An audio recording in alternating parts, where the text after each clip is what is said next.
हि मनः कृष्ण प्रमाथि बलवदृढं तस्याहं निग्रहं मन्ये वायुरिव सुदुष्करम् असंशयं महाबाहो मनो दुर्निग्रहं चलम् अभ्यासेन तु कौन्तेय वैराग्येण च गृह्यते।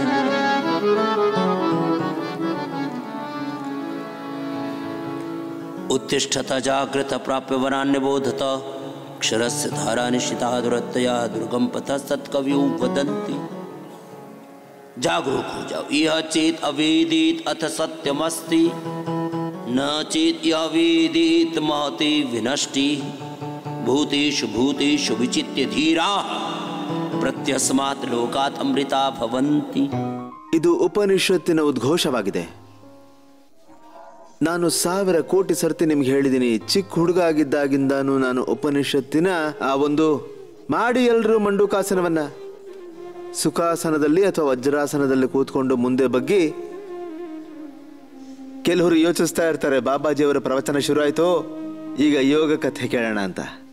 ನೋಡಿ, ನಮಗೆ ಭಗವಂತನ ಕಥೆ, ರಾಮ ಕಥೆ ಕೇಳ್ತಿದ್ದ ಹಾಗೆ ಜನ್ಮ ಜನ್ಮಾಂತರದ ದುಃಖ ದೂರ ಆಗುತ್ತೆ, ರೋಗ ದೂರ ಆಗ್ಬಿಡುತ್ತೆ. ಹಾಗಲ್ಲ ವಿಷಯ.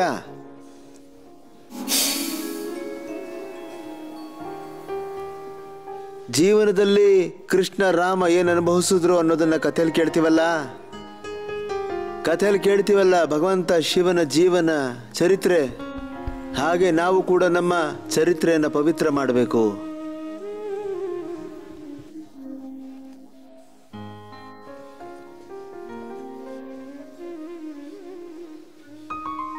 ಯಾರಿಗೆ ಕಠಿಣವಾದ ಅಭ್ಯಾಸ ಮಾಡ್ಬೋದು ಅವರು ಪೂಜ್ಯ ಸಾಧ್ವಿಜಿ ಅವ್ರ ಥರ ಮಾಡಿಬಿಡಿ.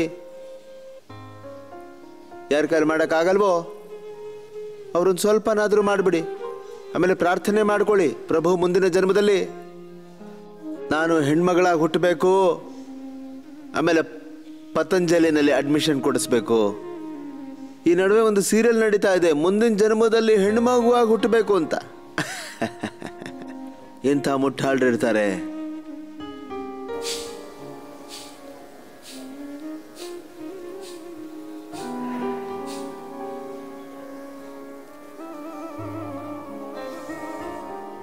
ಮಂಡೂಕಾಸನ ಕಪಾಲಭಾತಿಯ ಜೊತೆಗೆ ಮಾಡಿ, ಶಶಕಾಸನ ಮಾಡಿ,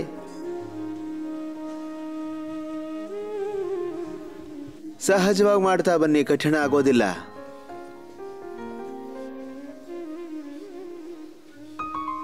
ಪ್ರತಿ ಕ್ಷಣ ಜಾಗೃತರಾಗಿ. ಜೀವನ ಇರೋದೇ ಅಲ್ಪ ಕಾಲ.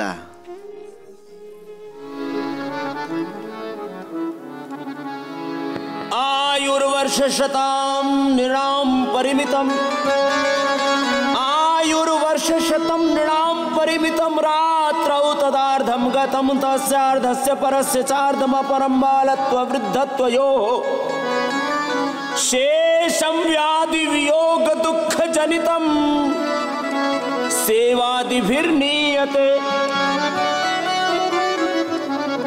शेषं व्याधिवियोगदुःखजनितं सेवादिभिर्नीयते। जीवे वारितरङ्गचञ्चलतरे सौख्यं कुतः प्राणिनां। ಈ ಜೀವನ ತುಂಬಾ ಅಮೂಲ್ಯವಾದದ್ದು. ಒಂದೊಂದು ಕ್ಷಣನೂ ವೇಸ್ಟ್ ಮಾಡದಂಗೆ ಇರ್ಬೇಕು ನಾವು. ಹಾಗಾಗಿ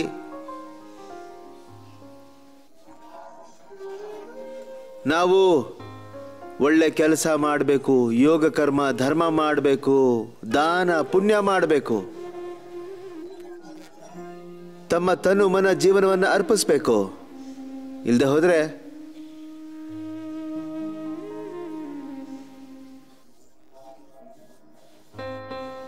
ಒಂದು ದೊಡ್ಡ ದುಃಖ ಅನುಭವಿಸಬೇಕಾಗುತ್ತೆ. ಹೇಳ್ತಾರೆ, ಸಾವಿನ ಸಮಯದಲ್ಲಿ ನಾನು ಯಾರೋ ಹೇಳಿದ್ದೀನಿ ಕೇಳಿದ್ದೀನಿ, ಯಾವ ಪುಸ್ತಕದಲ್ಲೂ ಬರ್ದಿಲ್ಲ, ಯಾವ ಗ್ರಂಥದಲ್ಲೂ ಬರ್ದಿಲ್ಲ. ಹೇಳ್ತಾರೆ, ಸಾಯುವಂತಹ ಸಂದರ್ಭದಲ್ಲಿ ಹೇಗಾಗುತ್ತೆ ಅಂದ್ರೆ ಸಾವಿರಾರು ವಿಷ ಜಂತುಗಳು, ಹಾವುಗಳು ಕಚ್ಚುತ್ತಾಗಿರ್ತಂತೆ. ಯಾವನು ಸಾಯ್ತಾನೋ ಅವನು ಹೇಳಕ್ಕಾಗಲ್ವಲ್ಲ, ಸತ್ ಮೇಲೆ ಬಂದು ಹೇಳೋದಿಲ್ವಲ್ಲ ಅವರು. ಬದುಕಿರುವಾಗ ನಮಗದು ಗೊತ್ತಾಗೋದಿಲ್ಲ. ಹಾಗಾಗಿ ಹೆಣಕ್ಕೆ ಯಾವ ಮುಳ್ಳು ಚುಚ್ಚಲ್ಲ, ಯಾವ ಹಾವು ಕಚ್ಚಲ್ಲ. ಮನುಷ್ಯ ಸಾಯೋ ಟೈಮಲ್ಲಿ ದುಃಖವಾಗಿ ಯಾಕೆ ಇರ್ತಾನೆ?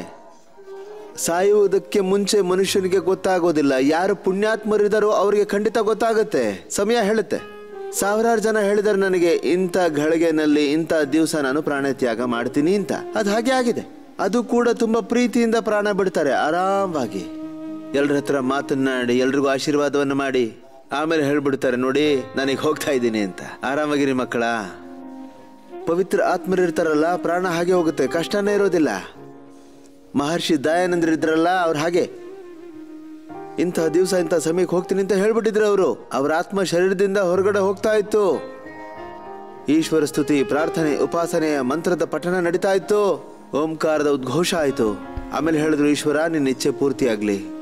ತಮ್ಮ ಶಿಷ್ಯರಿಗೆ ಹೇಳಿದ್ರು, ವೇದದ ಮಾರ್ಗದಲ್ಲಿ ಹೋಗಿ, ಧರ್ಮದ ಮಾರ್ಗದಲ್ಲಿ ಹೋಗಿ, ಋಷಿಗಳ ಮಾರ್ಗದಲ್ಲಿ ಹೋಗಿ.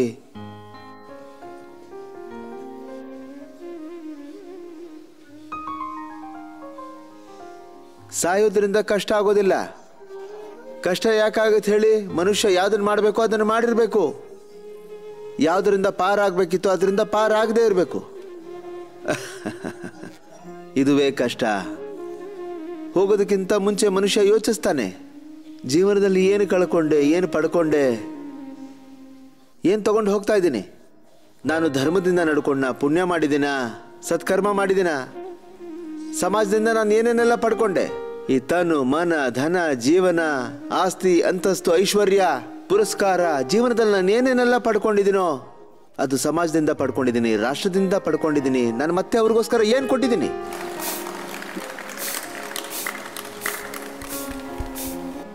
ಅದರಿಂದ ಮನುಷ್ಯನಿಗೆ ದುಃಖ ಆಗುತ್ತೆ.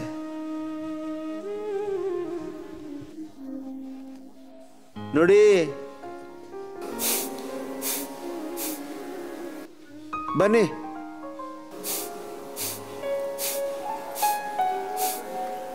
ಒಂದು ಸ್ವಲ್ಪನೇ ಎಲ್ಲರೂ ಮಾಡಿ.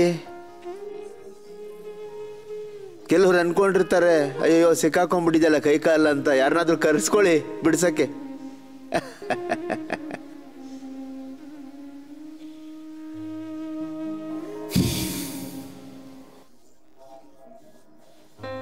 ಸಣ್ಣ ಮಕ್ಕಳು ಮಾಡ್ತಾರೆ, ದೊಡ್ಡ ಮಕ್ಕಳು ಮಾಡ್ತಾರೆ. ನೋಡಿ,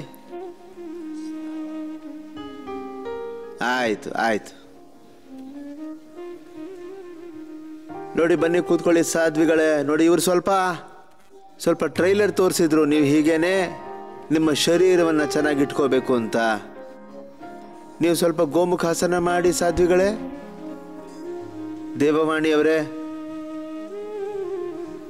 ಆಮೇಲೆ ನೀವು ಮಂಡೂಕಾಸನ ಮಾಡಿ. ಲಕ್ಷ್ಮೀಜಿ ಅವರೇ, ಮಂಡೂಕಾಸನ, ಯೋಗ ಮುದ್ರಾಸನ, ವಕ್ರಾಸನ, ಗೋಮುಖಾಸನವನ್ನೇ ಮಾಡಿ. ಇಷ್ಟು ಮಾಡಿದ್ರೆ ನೀವು ಉದ್ಧಾರ ಆಗ್ಬಿಡ್ತೀರಿ. ನಿಮಗಿರೋ ಕಷ್ಟ ದೂರ ಆಗ್ಬಿಡುತ್ತೆ.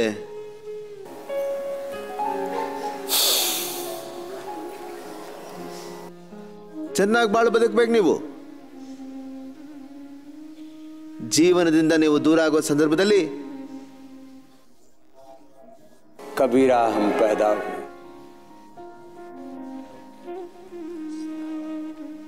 ಜಗತ್ತು ನಗಬೇಕು, ನಾವು ಅಳ್ತಿರ್ಬೇಕು. ಹೀಗಿರ್ಬೇಕು ನಮ್ಮ ಜೀವನ. ನಾವು ನೊಂದ್ರು ಪರವಾಗಿಲ್ಲ, ಜಗತ್ತು ನಗುತ್ತಾ ಇರಬೇಕು ಅನ್ನೋ ಧ್ಯೇಯ ಇರಬೇಕು.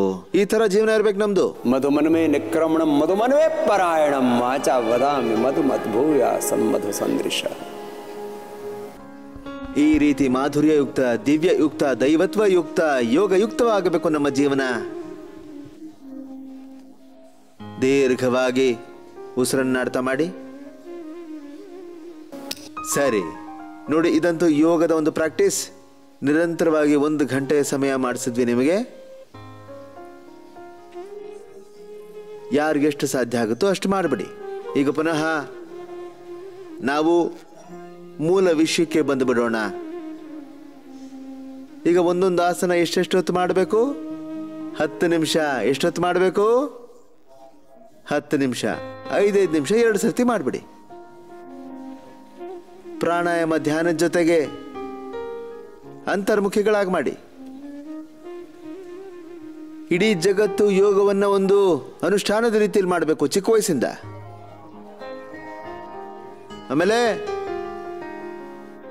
ಯೋಗದ ಒಂದು ತಾತ್ಕಾಲಿಕ ದೀರ್ಘ ಲಾಭ ಏನಿದೆ ಅದನ್ನು ನಿಮಗೆ ಹೇಳ್ತೀನಿ. ಇವತ್ತು 1 ಗಂಟೆ ಅದೇ ಚಾಪ್ಟರ್.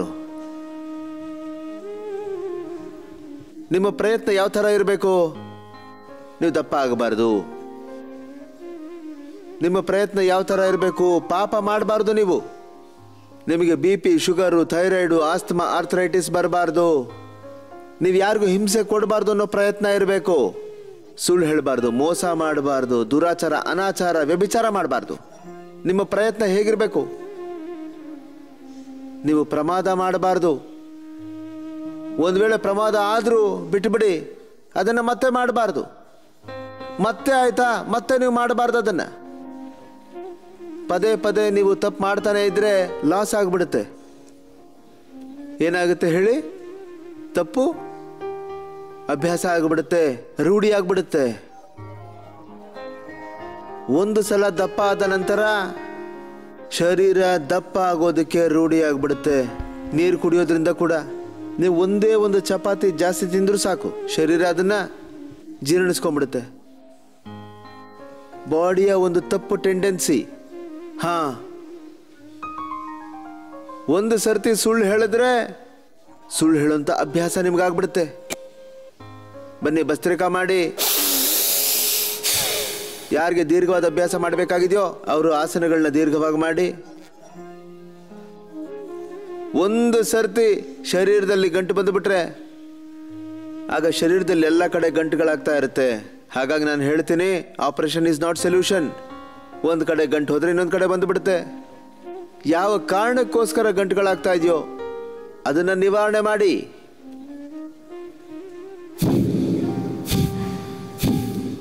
ಅದು ಕಪಾಲಭಾತಿಯಿಂದ ನಿವಾರಣೆ ಆಗುತ್ತೆ, ಗೋಧನಾರ್ಕದಿಂದ, ಸಿಸ್ಟೋಗ್ರಿಟಿಂದ, ಕಾಚನಾರಿಂದ, ವೃದ್ಧಿವಾದಕ ಬಟ್ಟಿಯಿಂದ, ಬಿಸಿನೀರಿಂದ.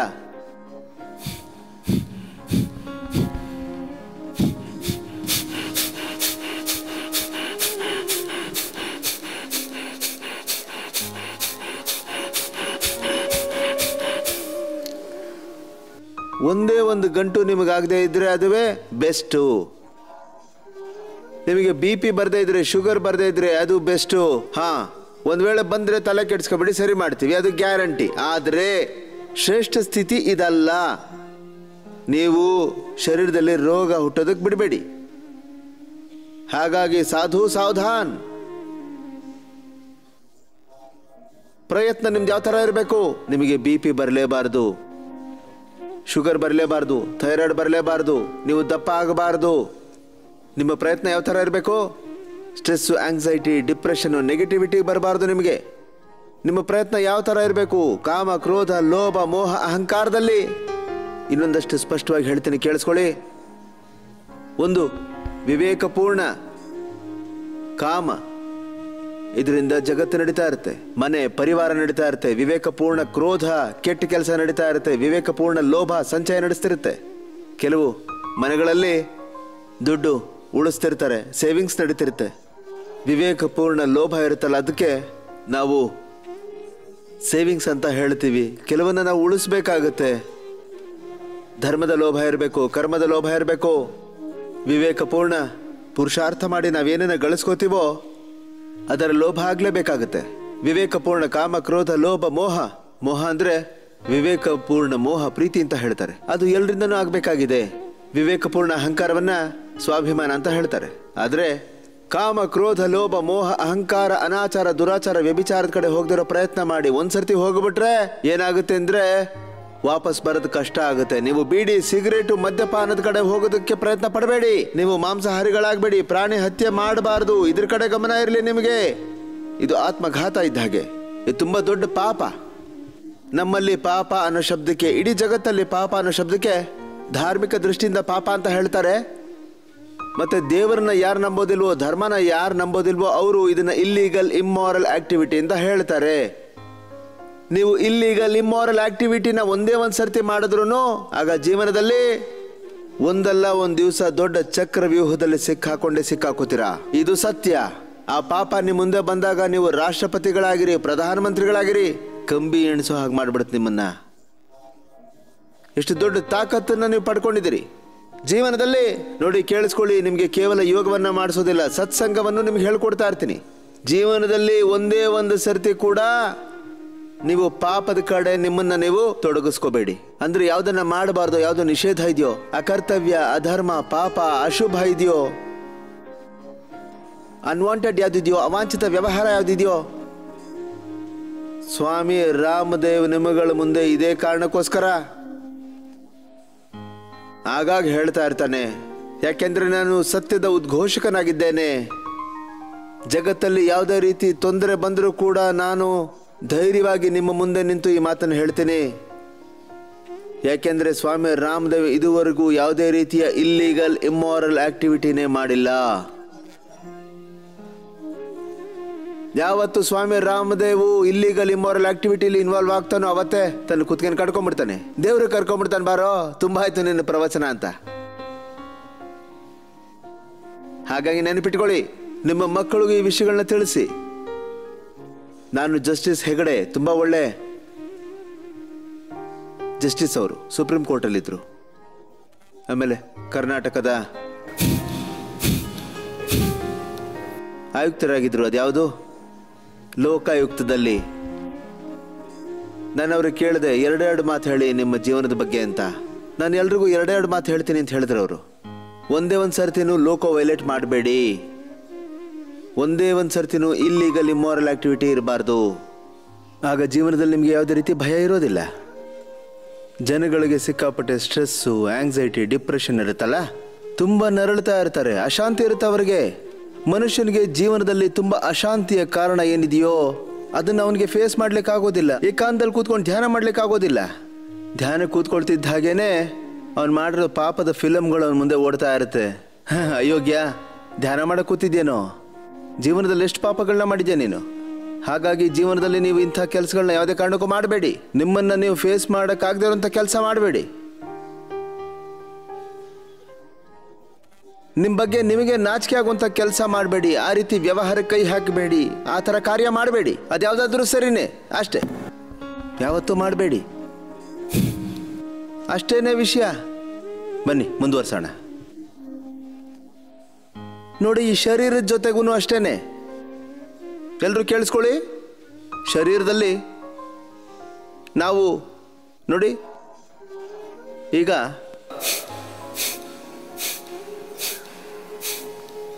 ಕಪಾಲಭಾತಿ, ಅನುಲೋಮ ವಿಲೋಮ ಮಾಡಿ ನೋಡಿ. ಇಲ್ಲಿ ನಾವು 7 ದಿವಸದಲ್ಲಿ ನಿಮ್ಮ 99% ನೋವನ್ನು ದೂರ ಮಾಡ್ತೀವಿ. ನೋಡಿ, ನಾವು ಇಲ್ಲಿ ನಿಮಗೆ ಲೀಚ್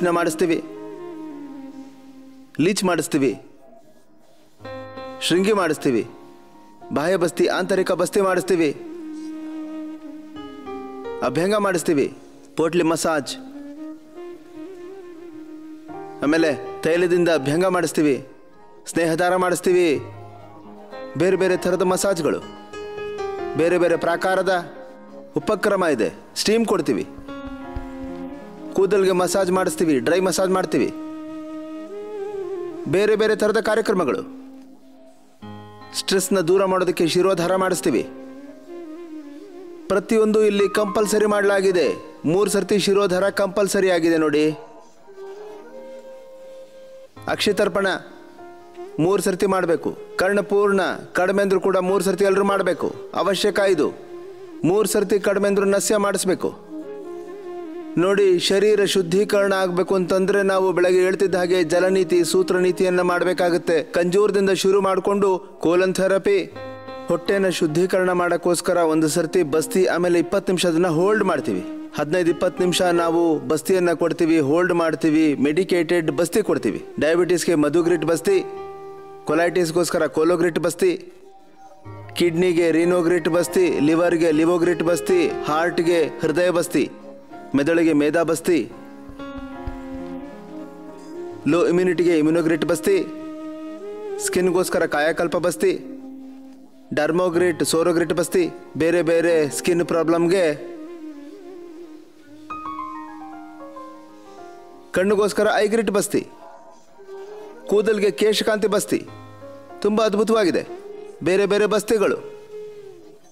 ನಾವಿಲ್ಲಿ ಮೊದಲು ನೋವುಗಳ ಬಗ್ಗೆ ಮಾತಾಡ್ತೀವಿ. ಅಕ್ಯುಪ್ರೆಷರ್, ಅಕ್ಯುಪಂಚರ್, ಲೀಚ್, ವಾತಮೋಕ್ಷಣ, ರಕ್ತಮೋಕ್ಷಣ. ಒಂದು ಕಲ್ಲಿನಿಂದ ಮಾಡ್ತೀವಿ. ಆಮೇಲೆ ಅದನ್ನು ನಿಮಗೆ ಯಾವ ಜಾಗದಲ್ಲಿ ನೋವಿದೆಯೋ, ಟಾಕ್ಸಿನ್ ಇದೆಯಲ್ಲ, ಅದನ್ನು ಸರಿ ಮಾಡ್ತೀವಿ ನಾವು. ಬ್ಲಡ್ಡಿಂದ ಸಪ್ರೇಟ್ ಮಾಡಿ ದೂರ ಮಾಡ್ತೀವಿ. ವಾತ ಮೋಕ್ಷಣ, ರಕ್ತ ಮೋಕ್ಷಣದಲ್ಲಿ ಡೈರೆಕ್ಟಾಗಿ ನಾವು ನೋವೆಲ್ಲಿದೆಯೋ ಅಲ್ಲಿ ಟಾಕ್ಸಿನ್ಸು ಸೇರ್ಕೊಂಡ್ಬಿಡುತ್ತೆ. ಅದರ ಮೇಲೆ ಇನ್ನಷ್ಟು ರಿಸರ್ಚ್ಗಳನ್ನ ಮಾಡ್ತಿದ್ದೀವಿ. ಅಂದರೆ ಅಲ್ಲಿ ಯಾವ ರೀತಿಯಾದಂಥ ವಸ್ತುಗಳಿವೆ ಅದು ಬಂದು ನಿಮ್ಮ ಜಾಯಿಂಟ್ಗಳಲ್ಲಿ ಸೇರಿದೆ. ಅದರಲ್ಲಿ RF factor, CRP, ANA, AVN, HLB27, uric acid, ಆಮೇಲೆ ಇದರಲ್ಲಿ ASO ಅಂಥದ್ದು ಏನಿದೆ ಇದರಲ್ಲಿ ಅಂಥದ್ದು ತತ್ವ ಇದೆ ನಿಮ್ಮ ಜಾಯಿಂಟ್ಸಲ್ಲಿ ಸೇರಿಕೊಂಡಿದೆ, ಅದನ್ನು ಹುಡುಕಿ ತೆಗಿತೀವಿ. ಆಮೇಲೆ ನಿಮಗೆ ಹೇಳಿದ್ದೆ ನಾನು ಅಭ್ಯಂಗ ಅಂತ, ಇದನ್ನು ಬೇರೆ ಬೇರೆ ರೀತಿಗಳಲ್ಲಿ ಈ ಬಸ್ತಿಗಳನ್ನು ಕೊಟ್ಟು ಆಮೇಲೆ ಉಪವಾಸವನ್ನು ಉಪವಾಸ ಮಾಡಿಸಿ ಅರ್ಧ ರೋಗನ ನಾವು ಉಪವಾಸದಿಂದನೇ ಸರಿ ಮಾಡಿಬಿಡ್ತೀವಿ. ಯಾವಾಗ ಒಬ್ಬ ಮನುಷ್ಯನಿಗೆ ಹಸಿವಾಗುತ್ತೋ 2-3 ದಿವಸಕ್ಕೆ ಜನ ಒದ್ದಾಡೋಗ್ಬಿಡ್ತಾರೆ. ಇಲ್ಲಿ ನೀವು ಜನಗಳಿಗೆ ಯಾವ ರೀತಿಯಾದಂಥ ಒಂದು ವ್ಯವಸ್ಥೆ ಮಾಡಿದ್ರು ಕೂಡ ಇಲ್ಲಿ ಟ್ರೀಟ್ಮೆಂಟಲ್ಲಿ ಮೊನ್ನೆ ಒಬ್ರು ಬಂದು ಹೇಳಿದ್ರು, ಟೀ ಕೊಡಿ 3 ದಿವಸದಿಂದ ತಲೆನೋವ್ತಿದೆ ಅಂತ, ಮಖ ಎಲ್ಲ ಸಿಂಡ್ರಿಸ್ಕೊಂಡು. ಅಷ್ಟು ಮಾಡೋಕ್ಕಾಗಲ್ವಾ ಬಾಬಾ ನಮಗೋಸ್ಕರ ಅಂದರು. ಆಗ ನಾನು ಹೇಳಿದೆ ಸಾಧ್ಯನೇ ಇಲ್ಲಮ್ಮ ಅಂತ. ಅಷ್ಟೇ ಹೇಳ್ಬಿಟ್ಟು ಸುಮ್ಮನೆ ಆಗಿಬಿಟ್ಟೆ. ಟೀ 5-10 ಕಪ್ ಕುಡಿತಾರೆ ಪ್ರತಿದಿನ. ಟೀ ಕುಡಿಲಿಲ್ಲ ಅಂದರೆ ತಲೆ ನೋವು ಬರುತ್ತಂತೆ. ಅಡಿಕ್ಟ್ ಆಗಿಬಿಟ್ಟಿದ್ದಾರೆ, ಎಲ್ಲದಕ್ಕೂ ಅಡಿಕ್ಟು. ಟೀನಲ್ಲೂ ನಶೆ ಇರುತ್ತೆ, ಕಾಫಿನಲ್ಲೂ ಕೂಡ.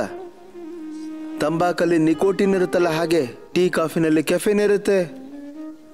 ಅದು ಕುಡಿದ್ರೇ ನಿಮ್ಮ ಮೆದುಳು ಓಡಕ್ಕೆ ಶುರು ಆಗೋದು. ಇಲ್ಲ, ನಾವು ಉಪವಾಸ ಮಾಡಿಸ್ತೀವಿ. ಯಾವುದೇ ಕಾರಣಕ್ಕೂ ಟಾಕ್ಸಿನ್ನ ಒಳಗಡೆ ಹೋಗಕ್ಕೆ ಬಿಡಲ್ಲ. ಉಪ್ಪನ್ನು ಸ್ವಲ್ಪನೇ ಕೊಡ್ತೀವಿ.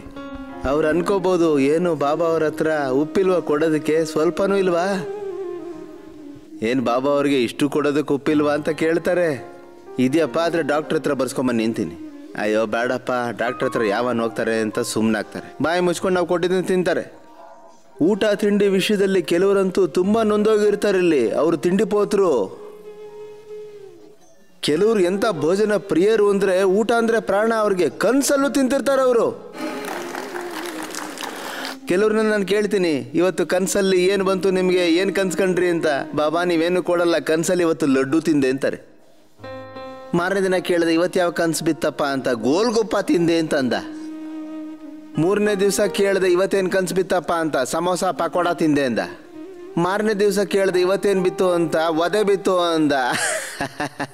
ಒದೆ ಬಿತ್ತಂತೆ. ಅದಕ್ಕೆ ಹೇಳಿದೆ, ತಿನ್ನೋ ಕನಸನ್ನ ಕಾಣಬೇಡಪ್ಪ ಅಂತಂದೆ. ಇಲ್ಲಾಂದ್ರೆ ಇದೇ ಥರ ಬೀಳ್ತಾನೆ ಇರುತ್ತೆ.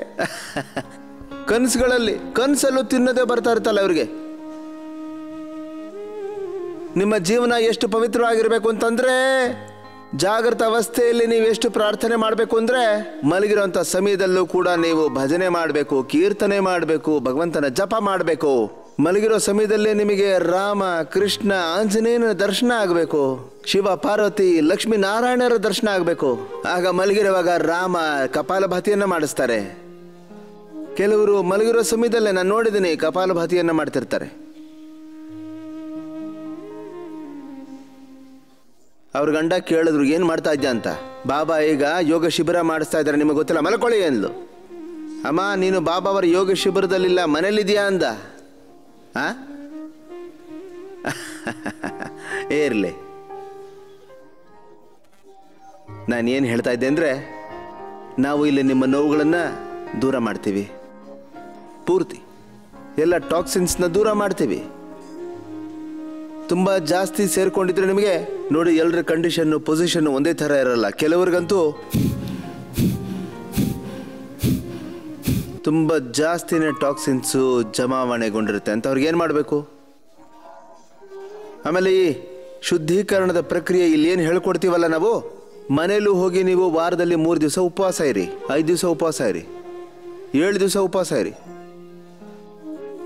ಜಲ ಉಪವಾಸ, ಸೂಪ್ ಉಪವಾಸ, ಫಲ ಉಪವಾಸ, ರಸ ಉಪವಾಸ, ಬೇರೆ ಬೇರೆ ಗಿಡಮೂಲಿಕೆಯ ರಸ,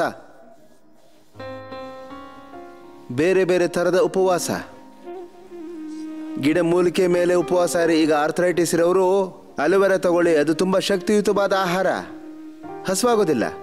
ಅಲೋವೆರಾ, ಅಮೃತ ಬಳ್ಳಿ, ನಿರ್ಗುಂಡಿ, ಪಾರಿಜಾತ, ಆಮೇಲೆ ಸಹಜನ, ಇದರ ರಸ ಕುಡೀರಿ. ಆರ್ಥರೈಟಿಸ್ ಇರೋರು ಉಪವಾಸ ಮಾಡಿ. ಸೊಟ್ಟಂಪಟ್ಟ ಅಲ್ಲಿ ಇಲ್ಲಿ ಏಟಾಗಿರೋದು ಸಿಕ್ಕಾಪಟ್ಟೆ ಸಮಸ್ಯೆಗಳಿರುತ್ತೆ. ಉಳಿದಂತೆ ನಿಮ್ಮೆಲ್ರಿಗೂ ಕೂಡ ಬಸ್ತಿ ಬಗ್ಗೆ ಹೇಳ್ತೀವಲ್ಲ, ಪೀಡಾಂತಿಕ ಕ್ವಾತ ಬಸ್ತಿ ಕೊಡ್ತೀವಿ, ಎನೆಮಾ ಕೊಡ್ತೀವಿ, ಅದರಲ್ಲಿ ಪುನರ್ನವಾದಿ ಮಂಡೂರ್, ಊತ ಇದ್ರೆ ಚಂದ್ರಪ್ರಭಾ, ಗೋಕ್ಷರಾಧಿ, ಯೋಗರಾಜ, ಮಹಾಯೋಗರಾಜ, ಆರ್ಥೋಗ್ರಿಟ್ಟಿನ ಬಸ್ತಿ ಇವೆಲ್ಲ ತಗೊಂಬಿಡಿ.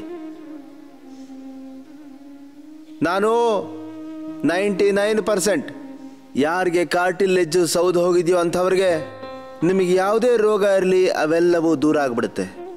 ನಿಮಗೆ ನಾವೆಲ್ಲಿ ಏನು ಹೇಳ್ಕೊಡ್ತೀವೋ ಬನ್ನಿ ಮಾಡಿ. ಕಪಾಲಭಾತಿ ಮಾಡಿ, ನಿರಂತರವಾಗಿ ಮಾಡಿ. ಕಪಾಲಭಾತಿ ಮಾಡ್ತಾ ಮಾಡ್ತಾ ಸುಸ್ತಾದರೆ ಸ್ವಲ್ಪ ಹೊತ್ತು ಅನುಲೋಮ ವಿಲೋಮ ಮಾಡಿ. ಒಳಗಿಂದ ಸಮಸ್ಯೆ ಆಗಿ ನಿಮಗೆ vitamin D, B12, calcium, iron, omega ಏನಾದರೂ ಕಡಿಮೆ ಆಗಿದ್ರೆ ಆಗ ನ್ಯೂಟ್ರಿಲ್ಲಾ, ಆರ್ಥೋ ಕೇರ್ 1 ಸ್ಪೂನ್ ತಗೊಳ್ಳಿ. ಉಪವಾಸ ಇದ್ದಾಗೂ ತಗೋಬೋದು ನೀವು. ಆಗ ನಿಮಗೆ ಯಾವುದೇ ಥರದ ವೀಕ್ನೆಸ್ಸು ಇರೋದಿಲ್ಲ. ಆಮೇಲೆ ನಿಮ್ಮ ಒಳಗಡೆಗೆ ಶರೀರದಲ್ಲಿ ಯಾವುದು ಕ್ಷೀಣವಾಗಿದೆಯೋ ಅಂದರೆ ಡಿಫಿಷಿಯನ್ಸಿ ಇದೆಯೋ ಅದು ಪೂರ್ತಿಯಾಗಿ ಕಾಂಪೆನ್ಸೇಟ್ ಆಗಿಬಿಡುತ್ತೆ, ಎಲ್ಲ ಸಿಗುತ್ತೆ.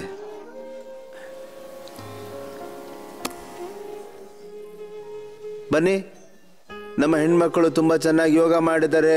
ನಮ್ಮ ಪೂಜ್ಯ ಸಾಧ್ವಿಗಳು, ಆಮೇಲೆ ಮಗಳು ಲಕ್ಷ್ಮೀಜಿ ಅವ್ರಿಗೆ ಆಶೀರ್ವಾದ ಕೊಡಬೇಕು. ಮಕ್ಕಳು 10 ನಿಮಿಷ ಮಾಡಿದ್ದಾರೆ. ಎದ್ದೇಳಿ ಮಕ್ಕಳ, 10 ನಿಮಿಷ ಅಂತ ಹೇಳಿದ್ರೆ 10 ನಿಮಿಷ ಮಾಡಿದ್ದಾರೆ. ಆಮೇಲೆ ಹೆಣ್ಮಕ್ಳು ಇದ್ದಾರಲ್ಲ, ನನ್ನ ಮಾತನ್ನ ಪೂರ್ತಿಯಾಗಿ ಕೇಳ್ತಾರೆ. ನೀವು ಅಷ್ಟೇ ನನ್ನ ಮಾತನ್ನು ಪೂರ್ತಿಯಾಗಿ ಕೇಳಿ. ಈಗ ಎದ್ದು ಹೋಗಿ ಮಕ್ಕಳ, ಪೂರ್ತಿ ನನ್ನ ಮಾತು ಕೇಳಬೇಕು. ಯಾರಿಗೆ ಡಯಾಬಿಟಿಸ್ ಇದೆಯೋ ನೋಡಿ, ಡಯಾಬಿಟಿಸ್ ಇರೋರು ಇಲ್ಲಿ ಕೂತಿದ್ದಾರೆ ನೋಡಿ. ಎಲ್ಲಿದ್ದೀರಿ ಡಯಾಬಿಟಿಸ್ ಇರೋರು? ಟೈಪ್ 1 ಡಯಾಬಿಟಿಸ್ ಇಲ್ಲಿ ಕೂಡಿಸ್ತೀವಿ ನೋಡಿ. ಇಲ್ಲಿ ಟೈಪ್ 1 ಡಯಾಬಿಟೀಸು, ಟೈಪ್ 2 ಇವ್ರಿಗೆ ದೀರ್ಘವಾಗಿ ಮಾಡಿಸ್ತೀವಿ ಮಂಡುಕಾಸನ. ಅನುಲೋಮ ವಿಲೋಮ ಮಾಡಬೇಕು. ಬನ್ನಿ ಎಲ್ಲರೂ ಮಾಡಿ ಅನುಲೋಮ ವಿಲೋಮ, ನಿರಂತರವಾಗಿ ಮಾಡಬೇಕು.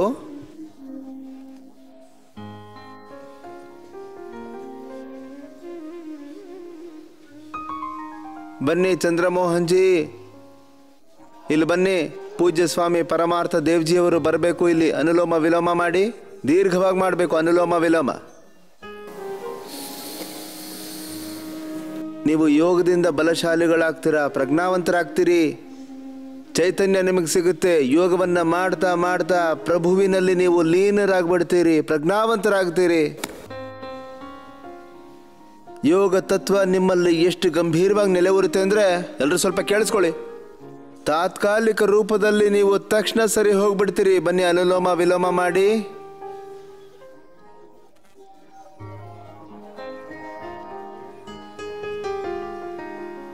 ಆಮೇಲೆ ಒಳಗಡೆ ಹೆಚ್ಚು ಕಮ್ಮಿ ಆಗಿರುತ್ತಲ್ಲ, ಅದಕ್ಕೆ 1-2 ತಿಂಗಳು ವಿಶೇಷವಾಗಿ ಸಮಾಧಾನವಾಗಿರಬೇಕು. 10 ವರ್ಷದ ನೋವು ನಾವು 10 ನಿಮಿಷದಲ್ಲಿ ಸರಿ ಮಾಡ್ತೀವಿ. ಫ್ರೋಸನ್ ಶೋಲ್ಡರು, ಸೊಂಟ ನೋವು, ಮಂಡಿ ನೋವು ಮತ್ತೆ ಒಳಗಾಗಿರುವಂಥ ಸಮಸ್ಯೆಗಳು 1 ತಿಂಗಳು ಬೇಕಾಗತ್ತೆ. 1-2 ದಿವಸದಲ್ಲಿ ತಾತ್ಕಾಲಿಕ ಲಾಭ. ಎಲ್ಲ ಪ್ರಾಕಾರದ ವಾತ ರೋಗಕ್ಕೂ ಕೂಡ ನೋಡಿ ನೋವುಗಳು ಬಹಳಷ್ಟಿದೆ. ಅದರಲ್ಲಿ ಒಂದು ಯಾವುದು? ಪಾರ್ಕಿನ್ಸನ್. ನೆನ್ನೆ ಸಿಕ್ಕಿದ್ರು 1-2-3 ಸ್ವಾಮೀಜಿ, ಈಗ ನಮ್ಮ ಕಂಪನ ಸರಿ ಹೋಗಿದೆ. ಅದರಲ್ಲಿ ಒಬ್ರು ಲೇಡಿ ಹೇಳಿದ್ರು, ಸ್ವಾಮಿ ಇವ್ರದೇನೋ ಸರಿ ಹೋಯ್ತು, ನಂದು ಯಾವಾಗ ಸರಿ ಹೋಗುತ್ತೆ ಅಂತ. ನಾನು ಪ್ರತಿದಿನ 15 ಸಿಂಡೋಪಾ ತಗೋತೀನಿ. ಈಗ ನೋಡಿ ವಾತ ರೋಗದ ಬಗ್ಗೆ ಈಗ 10-15 ನಿಮಿಷ ನಿಮ್ಮ ಹತ್ರ ಮಾತಾಡ್ತೀನಿ ನೋಡಿ. ಎಲ್ಲದಕ್ಕಿಂತ ಈ 3 ದೊಡ್ಡ ಕಾಯಿಲೆ. ಈ 3 ಇವಾಗ ಹೇಳ್ತೀನಲ್ಲ, ಅದು ದ ಬೇಸಿಕ್ ಡಿಸೀಸ್, ಓನ್ಲಿ 3. ಉಳಿದಿದ್ದೆಲ್ಲ ಇವರ ಕುಟುಂಬ, ಸಂಸಾರ, ಇವರ ಫ್ಯಾಮಿಲಿ. ಪಾರ್ಕಿನ್ಸನ್ಸ್ ಇಡೀ ವರ್ಲ್ಡ್ ಅಲ್ಲಿ ಯಾವುದೇ ಟ್ರೀಟ್ಮೆಂಟ್ ಇಲ್ಲ ನೋಡಿ. ಯಾರಿಗೆ ಪಾರ್ಕಿನ್ಸನ್ಸ್ ಇದೆಯೋ, ಒಂದ್ಸರ್ತಿ ಯಾರಿಗಾದ್ರೂ ಪಾರ್ಕಿನ್ಸನ್ಸ್ ಆಗ್ಬಿಟ್ರೆ ಅವ್ರ ಗಂಟ್ಲ ಮೇಲೆ ಯಾವ ರೀತಿಯಾದ ಒಂದು ಪ್ರಭಾವ ಬರುತ್ತೆ ಅಂದ್ರೆ ಅವ್ರು ಮಾತಾಡಕ್ಕಾಗಲ್ಲ, ಜನ ಅಳ್ತಿರ್ತಾರೆ. ಪಾರ್ಕಿನ್ಸನ್ಸೇ ಮಾಡರ್ನ್ ಮೆಡಿಕಲ್ ಸೈನ್ಸ್ ಅಲ್ಲಿ ಯಾವುದೇ ರೀತಿ ಔಷಧಿ ಇಲ್ಲ. ಭಗವಂತನ ಕೃಪೆಯಿಂದ ನಮ್ಮಲ್ಲಿ ಅದಕ್ಕೆ ಒಂದು ಔಷಧಿ ಇದೆ, ಇದು ಸತ್ಯ. ಬೇಗ ಬಂದ್ರೆ ತುಂಬಾ ಬೇಗ ವಾಸಿ ಮಾಡಿ. ಅನುಲೋಮ ವಿಲೋಮ ಮಾಡಿ. ಬೇಗ ಬಂದ್ರೆ ಬೇಗ, ನಿಧಾನವಾಗಿ ಬಂದ್ರೆ ಒಂದು ಸ್ವಲ್ಪ ಜಾಸ್ತಿ ಸಮಯ ಬೇಕು. ಈಗ ಇದರಲ್ಲಿ ಬಾಡಿ ಕಂಡೀಷನ್ಸ್ ಹೇಗಿರುತ್ತೆ, ಬಾಡಿಯ ಕಂಡೀಷನ್ ಹೇಗಿರುತ್ತೆ, ಇದ್ರ ಮೇಲೆ ಸಮಯ ಸ್ವಲ್ಪ ಕಮ್ಮಿ ಜಾಸ್ತಿ ಬೇಕಾಗುತ್ತೆ ನೋಡಿ. ಜನ ಎಷ್ಟು ಆತರ ಪಡ್ತಾರೆ ಅಂದರೆ ತಕ್ಷಣ ಎಲ್ರಿಗೂ ತಕ್ಷಣ ರಿಸಲ್ಟ್ ಬೇಕು, ತಕ್ಷಣ ರಿಸಲ್ಟ್ ಬರುತ್ತೆ. ನಾವು ಶಿರೋಧಾರ ಮಾಡಿಸ್ತೀವಿ, ನಸ್ಯ ಮಾಡಿಸ್ತೀವಿ, ಆಮೇಲೆ ಅನುಲೋಮ ವಿಲೋಮ 2-2, 3-3 ಗಂಟೆ ಮಾಡಿಸ್ತೀವಿ. ಈಗ ಕೇಳಿಸ್ಕೊಳ್ಳಿ, ನಾನು ಕೆಲವು ದೊಡ್ಡ ಸಮಸ್ಯೆಗಳಿರುತ್ತೆ. ಯಾವ ಥರ ಅಂದರೆ ಮ್ಯಾಕ್ಯುಲರ್ ಡಿಜನರೇಷನ್. ನೋಡಿ, ನಿನ್ನೆ ನಮ್ಮ ಡಾಂಗೆ ಅವ್ರ ಕಡೆಯವರು ಇಲ್ಲಿಗೆ ಬಂದಿದ್ರು. ಹೇಳಿದ್ರು, ಸ್ವಾಮಿ ಇದು ಪರಿವಾರದಲ್ಲಿ ಜೆನೆಟಿಕ್ ಆಗಿ ಬಂದ್ಬಿಟ್ಟಿದೆ, ಇದಕ್ಕೆ ಏನಾದರೂ ಪರಿಹಾರ ಇದೆಯಾ ಅಂದರು. ನಾನು ಇದೇ ಅಂದೆ. ನಾನು ಯಾರ ಪರಿವಾರದಲ್ಲಿ ಜನ ಅಂಧರಾಗಿದ್ರು ಅದನ್ನು ಸರಿ ಮಾಡಿದ್ದೀನಿ. ರೆಟಿನೈಟಿಸ್ ಪಿಗ್ಮೆಂಟೋಸಾ ಅಂತ ನೀವೆಲ್ಲರೂ ಇದ್ರ ಬಗ್ಗೆ ಕೇಳಿರಬಹುದು. ನಿಧಾನವಾಗಿ ಇದು ಐಸೈಟ್ ವೀಕ್ ಆಗ್ತಾ ಇರುತ್ತೆ, ಜನ ಅಂಧರಾಗ್ಬಿಡ್ತಾರೆ, ಕಣ್ಣಿನ ವಿಷನ್ನು ಕಡಿಮೆ ಆಗ್ತಾ ಇರುತ್ತೆ. ಮ್ಯಾಕ್ಯುಲರ್ ಡಿಜನರೇಷನ್ನು ಇದ್ದಕ್ಕಿದ್ದ ಹಾಗೆ ಜನಗಳ ದೃಷ್ಟಿಹೀನರಾಗ್ತಾರೆ. ಕೊರೋನಾ ಆದಮೇಲೆ ಇದರ ಎಫೆಕ್ಟ್ ಇನ್ನೂ ಜಾಸ್ತಿ ಆಗ್ಬಿಟ್ಟಿದೆ. ಕೊರೋನಾದಿಂದ ಜನಗಳು ದೃಷ್ಟಿಹೀನರಾಗಿದ್ದಾರೆ. ನಾನಿಲ್ಲಿ ನೋಡಿದ್ದೀನಿ, 7 ದಿವಸದಲ್ಲಿ ಯಾರಿಗೆ ಕಣ್ಣು ಸರಿ ಕಾಣಿಸ್ತಿರ್ಲಿಲ್ವೋ ಅವ್ರಿಗೆ ಮತ್ತೆ ದೃಷ್ಟಿ ಬರ್ಸೋಂಥ ಕೆಲಸನ ನಾನು ಇಲ್ಲಿ ಮಾಡಿದ್ದೀನಿ. ಹಾಂ, ಇದು ಇನ್ಸ್ಟಂಟ್ ಬೆನಿಫಿಟ್ ಆಗೋಯ್ತು. ಅನುಲೋಮ ವಿಲೋಮ ಮಾಡಿ, ನಿರಂತರವಾಗಿ ಮಾಡಿ. 7 ದಿವಸದಲ್ಲಿ ಯಾರಿಗೆ ಕೇಳಿಸ್ಕೊಳ್ಳೋ ಶಕ್ತಿ ಕಳ್ಕೊಂಡಿದ್ರು ಅವ್ರಿಗೆ ಮತ್ತೆ ಕೊಟ್ಟಿದ್ದೀನಿ. ಇದರಲ್ಲಿ ಐ ಗ್ರೇಟ್, ಇಯರ್ ಗ್ರೇಟ್. ಕಣ್ಣಿಗೋಸ್ಕರ ನಾವು ಅಕ್ಷಿತರ್ಪಣ. ನೋಡಿ, ಈ ಅಕ್ಷಿತರ್ಪಣ ಕೂಡ ನಾವು ಬಹಳಷ್ಟು ಥರ ಮಾಡ್ತೀವಿ. ನಾವು ಒಂದು ತ್ರಿಫಲ ಘೃತಿಂದ, ಆಮೇಲೆ ಸೌಮ್ಯದಿಂದ. ಇವಂತೂ ಮುಖ್ಯವಾದ್ದು. ನೋಡಿ, ಕಣ್ಣಲ್ಲಿ ಸಮಸ್ಯೆ ಉಂಟಾದಾಗ ಅಲೋವೆರಾ ಫ್ರೆಶ್ ಜ್ಯೂಸ್ ಕೂಡ ಇದೆ. ಅಲೋವೆರಾ ಕಣ್ಣಿನ ಸಮಸ್ಯೆನ ಕಮ್ಮಿ ಮಾಡುತ್ತೆ. ಅಲೋವೆರಾ ಹೊಟ್ಟೆಲಿರುವಂಥ ಹುಣ್ಣನ್ನು, ಅಲ್ಸರ್ನ ಸರಿ ಮಾಡುತ್ತೆ. ಅಲೋವೆರಾ ಸ್ಕಿನ್ ಮೇಲೆ ಕೆಲವು ರ್ಯಾಷಸ್ ಆಗುತ್ತಲ್ಲ, ಅದನ್ನು ಕೂಡ ಸರಿ ಮಾಡುತ್ತೆ. ಅದ್ಭುತವಾದ್ದು ಅಲೋವೆರಾ. ಅಲೋವೆರಾ ಅಲೋವೆರಾ ತುಂಬ ಉಪಯುಕ್ತವಾದ್ದು. ಯಾರಿಗಾದರೂ ಡ್ರೈನೆಸ್ ಇದ್ದರೆ ಅಲೋವೆರಾದಲ್ಲಿ ಒಂದು ಸ್ವಲ್ಪ ಒರಿಜಿನಲ್ ಕೋಕೋನಟ್ ಆಯಿಲ್ ಮಿಕ್ಸ್ ಮಾಡಿ, ಆಗ ಹುಣ್ಣು ಬೇಗವಾಸಿ ಆಗಿಬಿಡುತ್ತೆ, ಡ್ರೈನೆಸ್ಸು ದೂರ ಆಗುತ್ತೆ. ಹಸುವಿನ ತುಪ್ಪವನ್ನು ಹಾಕ್ಬಿಡಿ, ಅದರಲ್ಲಿ ಬೆಣ್ಣೆ ಸಿಕ್ಕಿದ್ರೆ ಹಾಕಿ, ಫ್ರೆಶ್ ಬೇಕದು.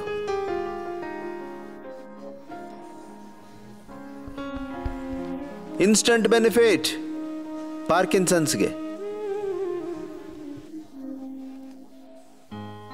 ಒಮೆಗಾ ಅಥವಾ ಸಿಬಕ್ಥಾನ್, ನ್ಯೂಟ್ರಿಲಾ ಒಮೆಗಾ ಅಥವಾ ಸಿಬಕ್ಥಾನ್. ವಿಟಮಿನ್ B12, ಬಿ ಕಾಂಪ್ಲೆಕ್ಸ್ ಇದು ಕಮ್ಮಿ ಆದರೆ ಪಾರ್ಕಿನ್ಸನ್ಸ್ ಆಗುತ್ತೆ. ಅದಕ್ಕೆ ನಾವು Nutrela daily energy, daily active ಅದರ ಜೊತೆಗೂ ಕೊಡ್ತೀವಿ.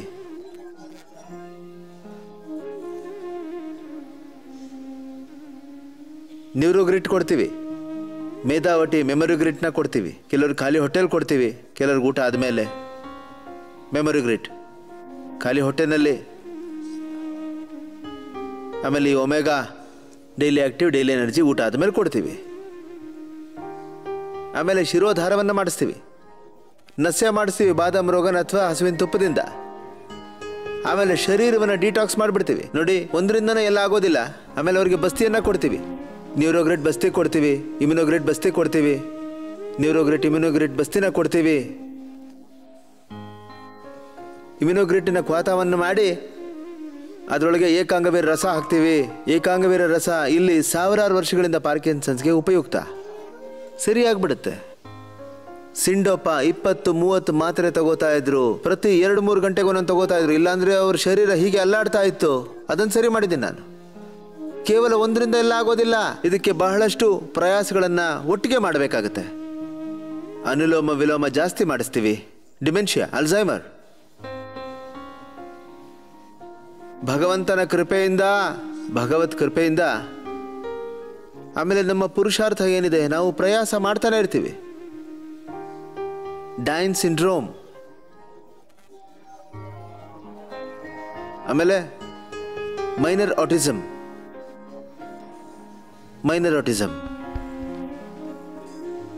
ಅದನ್ನು ನಾವು ಸರಿ ಮಾಡಿದ್ದೀವಿ. ಜನ ಹೇಳ್ತಾರೆ ಆಟಿಸಮ್ ಸರಿ ಆಗೋದಿಲ್ಲ ಅಂತ. ಈಗ ನಾನು ನಿಮ್ಮೆಲ್ರಿಗೂ ಏನು ಹೇಳ್ತಾ ಇದ್ದೀನಿ ಅಂತಂದ್ರೆ, ಮಾಡರ್ನ್ ಮೆಡಿಕಲ್ ಸೈನ್ಸ್ ಅಲ್ಲಿ ಏನು ಮಾಡಕ್ ಆಗೋದಿಲ್ವೋ ಉಳಿದಂತೆ ಈ ವಾತ, ಪಿತ್ತ, ಕಫ, BP, ಶುಗರು, ಥೈರಾಯ್ಡ್ ಇವನ್ನ ಕಾಯಿಲೆ ಅಂತ ನಾನು ಕನ್ಸಿಡರೇ ಮಾಡಲ್ಲ. ನಾನೇನು ಹೇಳ್ತೀನಿ ಅಂದ್ರೆ, ಬಯೋ ಪ್ರಾಡಕ್ಟ್ ಅವು, ಇವೆಲ್ಲ ಬರುತ್ತೆ, ಹಾಗೆ ಸರಿ ಹೋಗ್ಬಿಡುತ್ತೆ. ನೋಡಿ, BP, sugar, thyroid, asthma, arthritis, obesity, ಸಾಮಾನ್ಯ ನೋವುಗಳು, ವಾತ, ಪಿತ್ತ, ಕಫ ಇವೆಲ್ಲ ನಾನು ಏನು ಹೇಳ್ತೀನೋ ಮನೇಲಿ ಫಾಲೋ ಮಾಡಿದ್ರೆ ಸರಿ ಹೋಗ್ಬಿಡುತ್ತೆ. ಆದರೆ ನನ್ನ ಮೇನ್ ಕೆಲಸ ಏನು ಹೇಳಿ, ಅದೇ dementia, Alzheimer, down syndrome, myopia, ಆಮೇಲೆ ಬೇರೆ ಬೇರೆ ಕಾಯಿಲೆಗಳಿವೆ, ಅದಕ್ಕೆ ಬೇರೆ ಬೇರೆ ಹೆಸರುಗಳಿವೆ. ಈ ಮಕ್ಕಳು ಈ ಆಟಿಸಮ್ ತುಂಬ ಜಾಸ್ತಿ ಆಟಿಸಮ್ ಆಗ್ಬಿಡುತ್ತೆ. ಅದರಿಂದ ಅನುಕೂಲ ಆಗುತ್ತೆ. ಸಾಮಾನ್ಯ ಆಟಿಸಮ್ನ ನಾವು ಸರಿ ಮಾಡಿಬಿಟ್ಟಿದ್ದೀವಿ. ಆಮೇಲೆ ನೋಡಿ, ಎಲ್ಲಿವರೆಗೂ ರೋಗಿ ಒಬ್ಬ ಸರಿ ಹೋಗೋದಿಲ್ವೋ, ಆಮೇಲೆ ಒಂದೆರಡಲ್ಲ ನೋಡಿ, ಬೇರೆ ಬೇರೆ ಕಾಯಿಲೆಗಳಲ್ಲಿ ಕಡಿಮೆ ಅಂದ್ರೂ 100 ಜನ ರೋಗಿಗಳು ಸರಿ ಹೋಗಲಿಲ್ಲ ಅಂದರೆ ಅಲ್ಲಿವರೆಗೂ ನಾನು ಈ ಸ್ಟೇಜ್ ಮೇಲೆ ಕೂತ್ಕೊಂಡು ಯಾವ ಮಾತು ಹೇಳಲ್ಲ. ಯಾಕೆಂದರೆ ನನ್ನನ್ನು ಬಂದು ಹಿಡ್ಕೊಂಡ್ಬಿಡ್ತಾರೆ ಇಲ್ಲಿ ಜನಗಳು. ಹೇಳ್ತಾರೆ, ಬಾಬಾಜಿ ನೀವು ಹೇಳಿದ್ರೆ ಆದರೆ ನಾನು ಸರಿ ಹೋಗಿಲ್ಲ ಅಂತ. ನನ್ನ ಮರ್ಯಾದೆ ತೆಗಿತಾರೆ. ನನ್ನ ಮರ್ಯಾದೆ ತೆಗೆದ್ರೆ ಯೋಗ ಆಯುರ್ವೇದದ ಮರ್ಯಾದೆ ತೆಗೆದಂಗೆ. ಎಲ್ಲಿವರೆಗೂ ಪ್ರೂವ್ ಆಗೋದಿಲ್ವೋ ಅಲ್ಲಿವರೆಗೂ ನಾನು ಮಾತೇ ಆಡೋದಿಲ್ಲ. ಎಪಿಲೆಪ್ಸಿಯಿಂದ ಮಕ್ಕಳು ಸಿಕ್ಕಾಪಟ್ಟೆ ಪೀಡಿತರಾಗಿದ್ದಾರೆ, ಅವರು ಹೇಳೋದಿಲ್ಲ. ಇದು ನಿಧಾನವಾಗಿ ಗೊತ್ತಾಗುತ್ತೆ. ವರ್ಷಗಟ್ಟಲೆ ಅವ್ರು ಮಾತ್ರೆ ತಗೋತಾನೆ ಇರ್ತಾರೆ. ಮಕ್ಕಳಿಗೆ ಮದುವೆನೂ ಆಗ್ಬಿಡುತ್ತೆ, ಹೆಣ್ಮಕ್ಳದೋ ಗಂಡು ಮಕ್ಕಳದೋ. ಮದುವೆ ಆದ್ಮೇಲೆ ಗೊತ್ತಾಗ್ಲೇಬೇಕಲ್ಲ. ತಪ್ಪನ್ನ ಎಷ್ಟು ದಿನ ಅಂತ ಮುಚ್ಚಿಡ್ತೀರ, ಸುಳ್ಳನ್ನು ಮುಚ್ಚಿಡಕ್ಕಾಗಲ್ಲ. ಒಂದೊಂದ್ಸರ್ತಿ ಕದ್ದು ಮುಚ್ಚಿ ಮಾತ್ರೆ ತಗೋತಾ ಇರ್ತಾರೆ. ನೋಡಿ, ತುಂಬಾ ಜಾಸ್ತಿ ಗೊತ್ತಿಲ್ದಂಗೆ ಮಾತ್ರೆ ತಗೊಳ್ಳೋದು ಯಾವುದು? ಎಪಿಲೆಪ್ಸಿದು. ಯಾಕೆ? ಯಾರಿಗಾದ್ರೂ ಇವ್ರಿಗೆ ಮೂರ್ಛೆ ಹೋಗುತ್ತೆ ಅಂತ ಗೊತ್ತಾಗ್ಬಿಟ್ರೆ ಇವ್ರಿಗೆ ಮದುವೆನೇ ಆಗೋದಿಲ್ವಲ್ಲ, ಅದಕ್ಕೆ ಹೇಳೋದಿಲ್ಲ ಜನ. ನಾನು 100% ಎಪಿಲೆಪ್ಸಿನ ವಾಸಿ ಮಾಡಿದ್ದೀನಿ. ವಾಸಿ ಮಾಡಿದ್ಮೇಲೆ ಇವತ್ತು ನಾನು ಮಾತಾಡ್ತಾ ಇದ್ದೀನಿ. ಹಾಗಾಗಿ ಹೇಳ್ತಾ ಇದ್ದೀನಿ, ಈ ಕಾಯಿಲೆನ ಮುಚ್ಚಿಡಬೇಡಿ. ನಾನು ಅವ್ರಿಗೆ ಹೇಳೋದಿಲ್ಲ. ನೀವು ನೋಡಿರಬಹುದು, ಬಹಳಷ್ಟು ಜನ ಮಕ್ಕಳು ಅಪರೂಪಕ್ಕೆ ನಾನು ಕಷ್ಟಪಟ್ಟು 20-25 ಜನಗಳನ್ನ ಇಲ್ಲಿ ಸ್ಟೇಜ್ ಮೇಲೆ ಬಂದು ಮಾತಾಡೋಕ್ಕೆ ಹೇಳಿದ್ದೀನಿ, ವಾಸಿ ಆಗಿರೋಂಥವ್ರು. ಮಕ್ಕಳು ಹೇಳ್ತಾರೆ ನನಗೇನು ಸಮಸ್ಯೆ ಇಲ್ಲ ಅಂತ. ಇಲ್ಲಾಂದ್ರೆ ಜನ ನೋಡಿ ಹೇಳ್ತಾರೆ, ಎಪಿಲೆಪ್ಸಿ ಇದೆ ಅಂತ ಎಲ್ರಿಗೂ ಗೊತ್ತಾಗ್ಬಿಟ್ರೆ ಆಫೀಸಲ್ಲಿ ಕೆಲಸ ಸಿಗಲ್ಲ ಅಂತಾರೆ. ಮದುವೆಗಿದು ಏನೂ ಆಗೋದಿಲ್ಲ, ಕೆರಿಯರಲ್ಲಿ ನಾವು ಉದ್ಧಾರ ಆಗೋದಿಲ್ಲ. ಅದ್ರಲ್ಲಿ ಏನಿದೆ? ಏನು ಕಾಯಿಲೆನೇ ಇದು? ಯಾಕೆ ಅಷ್ಟೊಂದು ಹೆದರ್ಕೋತೀರಿ ನೀವು? ಎಪಿಲೆಪ್ಸಿ ಬಗ್ಗೆ ಜನಗಳಲ್ಲಿ ತುಂಬ ಭ್ರಾಂತಿ ಇದೆ, ಸರಿ ಹೋಗೋದಿಲ್ಲ ಇದು ಅಂತ. ಎಪಿಲೆಪ್ಸಿ ಕಾರಣ ತಿಳ್ಕೊಳ್ಳಿ, ಯಾಕೆ ವಾಸಿ ಆಗೋದಿಲ್ಲ ಅಂತ. ಎಪಿಲೆಪ್ಸಿಗೆ ಕಾರಣ 5 ಇದೆ ತಿಳ್ಕೊಳ್ಳಿ. ಹೈ ಸ್ಟ್ರೆಸ್ಸಿಂದ. ಮೆದುಳಿನ ಮೇಲೆ ಎಷ್ಟು ಸ್ಟ್ರೆಸ್ ಬೀಳುತ್ತೆ ಅಂದರೆ ಇದರಿಂದಾನೇ ಪ್ರಾಬ್ಲಮ್. ನೋಡಿ, ಈ ಕೂದಲಿರುತ್ತಲ್ಲ, ಇದೇ ಥರನೇ ನ್ಯೂರಾನ್ಸ್ ಇರುತ್ತೆ. ಅದರಲ್ಲಿ ಸ್ಪಾರ್ಕಿಂಗ್ಸ್ ಥರ ಆಗ್ಬಿಡುತ್ತೆ. ನೋಡಿ, 2 ಕಬ್ಬಣ ಒಂದಕ್ಕೊಂದು ತಾಕಿದಾಗ ಅದರಲ್ಲಿ ಸ್ಪಾರ್ಕಿಂಗ್ ಬರುತ್ತಲ್ವಾ, ಆ ರೀತಿಯಾದಂಥ ಸ್ಪಾರ್ಕಿಂಗ್ ಆಗ್ಬಿಡುತ್ತೆ. ಅದಕ್ಕೆ ಓವರ್ ಸ್ಟ್ರೆಸ್ಸಿಂದ ಎಪಿಲೆಪ್ಸಿ ಉಂಟಾಗುತ್ತೆ. ನಾವು ಅದನ್ನೆಲ್ಲಿ ಸರಿ ಮಾಡ್ತೀವಿ? ಎರಡನೇದು ಅಂದರೆ ನಮ್ಮ ಬ್ರೈನಲ್ಲಿ ಮೈಲಿನ್ ಸೀಡ್ ಅಂತ ಹೇಳ್ತಾರೆ. ಅಂದರೆ ಮೆದುಳಿನ ಒಂದು ಆಕಾರ ಇದೆಯಲ್ಲ, ಮೆದುಳಿನ ಒಂದು ರಚನೆ ಇದೆಯಲ್ಲ, ಅದಕ್ಕೆ ಸ್ನ್ಯಾಪ್ಸ್ ಅಂತ ಹೇಳ್ತಾರೆ. ಸ್ನ್ಯಾಕ್ಸ್ ಅಂದರೆ ನೀವು ತಿಂತಿರಲ್ಲ ಅದು. ಬ್ರೈನಿನ ಸ್ನ್ಯಾಪ್ಸು ವೀಕ್ ಆಗಿಬಿಡುತ್ತೆ, ಮೈಲಿನ್ ಸೀಡ್ ವೀಕ್ ಆಗಿಬಿಡುತ್ತೆ, ನ್ಯೂರಾನ್ಸ್ ವೀಕ್ ಆಗಿಬಿಡುತ್ತೆ. ಅದನ್ನು ಸರಿ ಮಾಡ್ತೀವಿ, ರಿಪೇರಿ ಮಾಡಿಬಿಡ್ತೀವಿ. ಮೇಧಾವಟಿ, ಮೆಮೊರಿ ಗ್ರೇಟ್, ಮೇಧಾ ಕ್ವಾತ, ಹಸುವಿನ ತುಪ್ಪ ಕೊಡ್ತೀವಿ. ತುಪ್ಪನ ಮೂಗುಳಿಗೆ ಹಾಕ್ತೀವಿ. ಹಸುವಿನ ತುಪ್ಪದಿಂದ ನಸ್ಯ ಮಾಡ್ತೀವಿ. ತುಪ್ಪದಿಂದ ಮತ್ತು ಬಾದಾಮ್ ರೋಗನಿಂದ ಮಸಾಜ್ ಮಾಡ್ತೀವಿ. ಪಾದಕ್ಕೂ ಹಸುವಿನ ತುಪ್ಪ ಹಾಕ್ತೀವಿ, ಬಾದಾಮ್ ರೋಗನ ಹಾಕ್ತೀವಿ ಮಲಗುವ ಸಮಯದಲ್ಲಿ. ಇದರಿಂದ ಒಳ್ಳೆಯದಾಗೋದು ಮೆದುಳಿಗೆ. ಮಲಗುವ ಸಮಯದಲ್ಲಿ ಪಾದಾಭ್ಯಂಗ ಮಾಡಬೇಕು. ಅದಕ್ಕೆ ನಾನು ನಿಮಗೆ ತುಂಬ ಸರ್ತಿ ಹೇಳಿದ್ದೀನಿ, ಕಡಿಮೆ ಅಂದ್ರೂ 100 ಪತಂಜಲಿ ಪ್ರಾಡಕ್ಟ್ಸು ನಿಮ್ಮ ಮನೇಲಿರಬೇಕು. ಕೆಲವು ನಿಮ್ಮ ಹಾಲಲ್ಲಿ, ಕೆಲವು ನಿಮ್ಮ ಬೆಡ್ರೂಮಲ್ಲಿ, ಕೆಲವು ನಿಮ್ಮ ಬಾತ್ರೂಮಲ್ಲಿ, ಆಮೇಲೆ ನಿಮ್ಮ ಕಿಚನಲ್ಲಿ, ಕೆಲವು ನಿಮ್ಮ ಕಣ್ಣಿಗೆ, ಕಿವಿಗೆ, ಮೂಗಿಗೆ, ಕೂದಲಿಗೆ, ಮೆದುಳಿಗೆ, ಸ್ಕಿನ್ಗೆ 100ಕ್ಕಿಂತ ಜಾಸ್ತಿ ಪ್ರಾಡಕ್ಟ್ಸ್ನ ನೀವು ಯೂಸ್ ಮಾಡಲೇಬೇಕು ಪತಂಜಲಿದು. ಇಲ್ಲದೆ ಹೋದರೆ ಈಗ ನೋಡಿ, ನಮ್ಮ ಬೈರಾಕಿಯವರು ಒಂದು ದಿವಸ ರಿಸರ್ಚ್ ಪೇಪರ್ನ ಕಳಿಸ್ಕೊಟ್ರು. ಅಂದರೆ ನೀವು ಎಷ್ಟೆಲ್ಲ ನೀವು ಕೆಮಿಕಲ್ ವಸ್ತುಗಳ ಸಂಪರ್ಕದಲ್ಲಿ ಇರ್ತೀರೋ, ತಲೆ ಕೆಮಿಕಲ್ಲು, ಕೂದಲು ಕೆಮಿಕಲ್ಲು, ಹಲ್ಲು chemical, floor chemical, toilet chemical, ಎಷ್ಟೆಲ್ಲ ನೀವು ವಿಷದ ಕೆಮಿಕಲ್ ಸಂಪರ್ಕದಲ್ಲಿ ಇರ್ತಿರೋ, ರೇಡಿಯೇಷನ್ ಸಂಪರ್ಕದಲ್ಲಿ ಇರ್ತಿರೋ, ಪೊಲ್ಯೂಷನ್ ಸಂಪರ್ಕದಲ್ಲಿ ಇರ್ತಿರೋ, ಅಷ್ಟೇ ಇಮ್ಯುನಿಟಿ ನಿಮ್ಮದು ಕಮ್ಮಿ ಆಗುತ್ತೆ. ಇದನ್ನು ತಿಳ್ಕೊಳ್ಳಿ.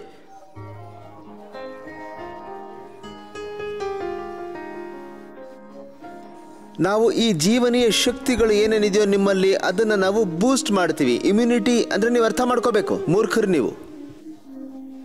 ನಾನು ವರ್ಲ್ಡಿನ ಟಾಪ್ ಸೈಂಟಿಸ್ಟ್ಗಳನ್ನ ಸಂಪರ್ಕ ಮಾಡಿ ಕೇಳಿದ್ದೀನಿ. ನನ್ನ ಪ್ರಶ್ನೆ ಇಷ್ಟೇ, ವಾಟ್ ಈಸ್ ಇಮ್ಯುನಿಟಿ?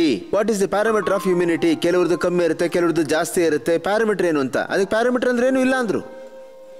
ಯಾವುದೇ ಪ್ಯಾರಾಮೀಟರ್ ಇಲ್ಲ ನೋಡಿ. ಕೆಲವು ಬ್ಲಡ್ಡಲ್ಲಿ ಲಿವರ್ಗೆ, ಕಿಡ್ನಿಗೆ, ಬ್ರೈನ್ಗೆ ಅದರದು ಇದರದು ಇಮ್ಯುನಿಟಿ, ಪ್ರತಿಯೊಂದು ಸೆಲ್ಗೂ ಒಂದು ಇಮ್ಯುನಿಟಿ ಇದೆ.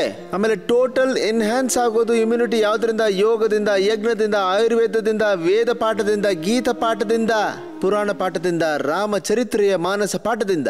ಗೊತ್ತಾ? ನೋಡಿ, ಇಷ್ಟೇನೆ ನಮ್ಮ ಭಾರತೀಯ ಜೀವನ ಪದ್ಧತಿಯೇ ನಮಗೆ ಇಮ್ಯುನಿಟಿ ಜಾಸ್ತಿ ಮಾಡುತ್ತೆ. ನಾವು ಭಗವಂತನ ಹೆಸರನ್ನ ಹೇಳ್ತೀವಿ, ಓಂ ಅಂತ ಉಚ್ಚಾರ ಮಾಡ್ತೀವಿ, ಇಷ್ಟೇ ಸಾಕು. ಅದಕ್ಕೆ ಮನೇಲಿ ವೇದ ಮಂತ್ರ ಓಡ್ತಿರ್ಬೇಕು. ಕೆಲವು ಮನೇಲಂತೂ ಹೇಳ್ತಿದ್ದ ಹಾಗೆ ನಾಯಿ ಬೊಗಳ್ತಿರುತ್ತೆ. ಬೆಳಗ್ಗೆ ಹೇಳ್ತಿದ್ದಂಗೆ ಮನೇಲಿ ನಾಯಿ ಬೊಗಳ್ತಿರುತ್ತೆ. ನಮ್ಮ ಆಚಾರ್ಯ ಬಾಲಕೃಷ್ಣಜಿ ಅವ್ರು ಏನು ಮಾಡಿದ್ರು? ಹಸುಗಳನ್ನ ಸಾಕಕ್ಕೆ ಶುರು ಮಾಡಿದ್ರು. ಒಂದ್ಸರ್ತಿ ಅಭಿನಂದನೆ ಸಲ್ಲಿಸಿ. ಅದು 5-5 ಲೀಟರ್ ಹಾಲನ್ನು ಕೊಡುತ್ತೆ. ಅದು ಹಾಲು ಎಂಥದ್ದು ಹೇಳಿ? ಅದಕ್ಕಿಂತ ತಾಕತ್ತಿರೋ ಹಾಲು ಯಾವುದು ಸಿಗೋದೇ ಇಲ್ಲ. ಒಂದು ದಿವಸ ನಾನು ಆಚಾರ್ಯರ ಮುಖ ನೋಡಿದೆ. ಏನು ಫೇಶಿಯಲ್ ಮಾಡ್ಕೋತಾ ಇದ್ದೀರಾ ಸ್ವಾಮಿ ಅಂತ ಕೇಳಿದೆ. ಯಾಕೆ ಅಂದ್ರು. ನಿಮ್ಮ ಮುಖ ಪಳಪಳ ಅಂತ ಹೊಳಿತಾ ಇದೆ ಅಂದೆ. ಹಸುವಿನ ಪ್ರಭಾವ ಅಂದ್ರು. ಅಭಿನಂದನೆ ಸಲ್ಲಿಸಿ, ಹೊಡಿರಿ ಚಪ್ಪಾಳೆ. ಇದು ಸುಮ್ಮನೆ ತಮಾಷೆ ವಿಷಯ ಅಂತ ಮಾತಾಡಿದ್ದು. ಬನ್ನಿ ಇವಾಗ ಎಲ್ರು ಒಂದ್ಸರ್ತಿ ಜೋರಾಗಿ ನಕ್ಬಿಡೋಣ.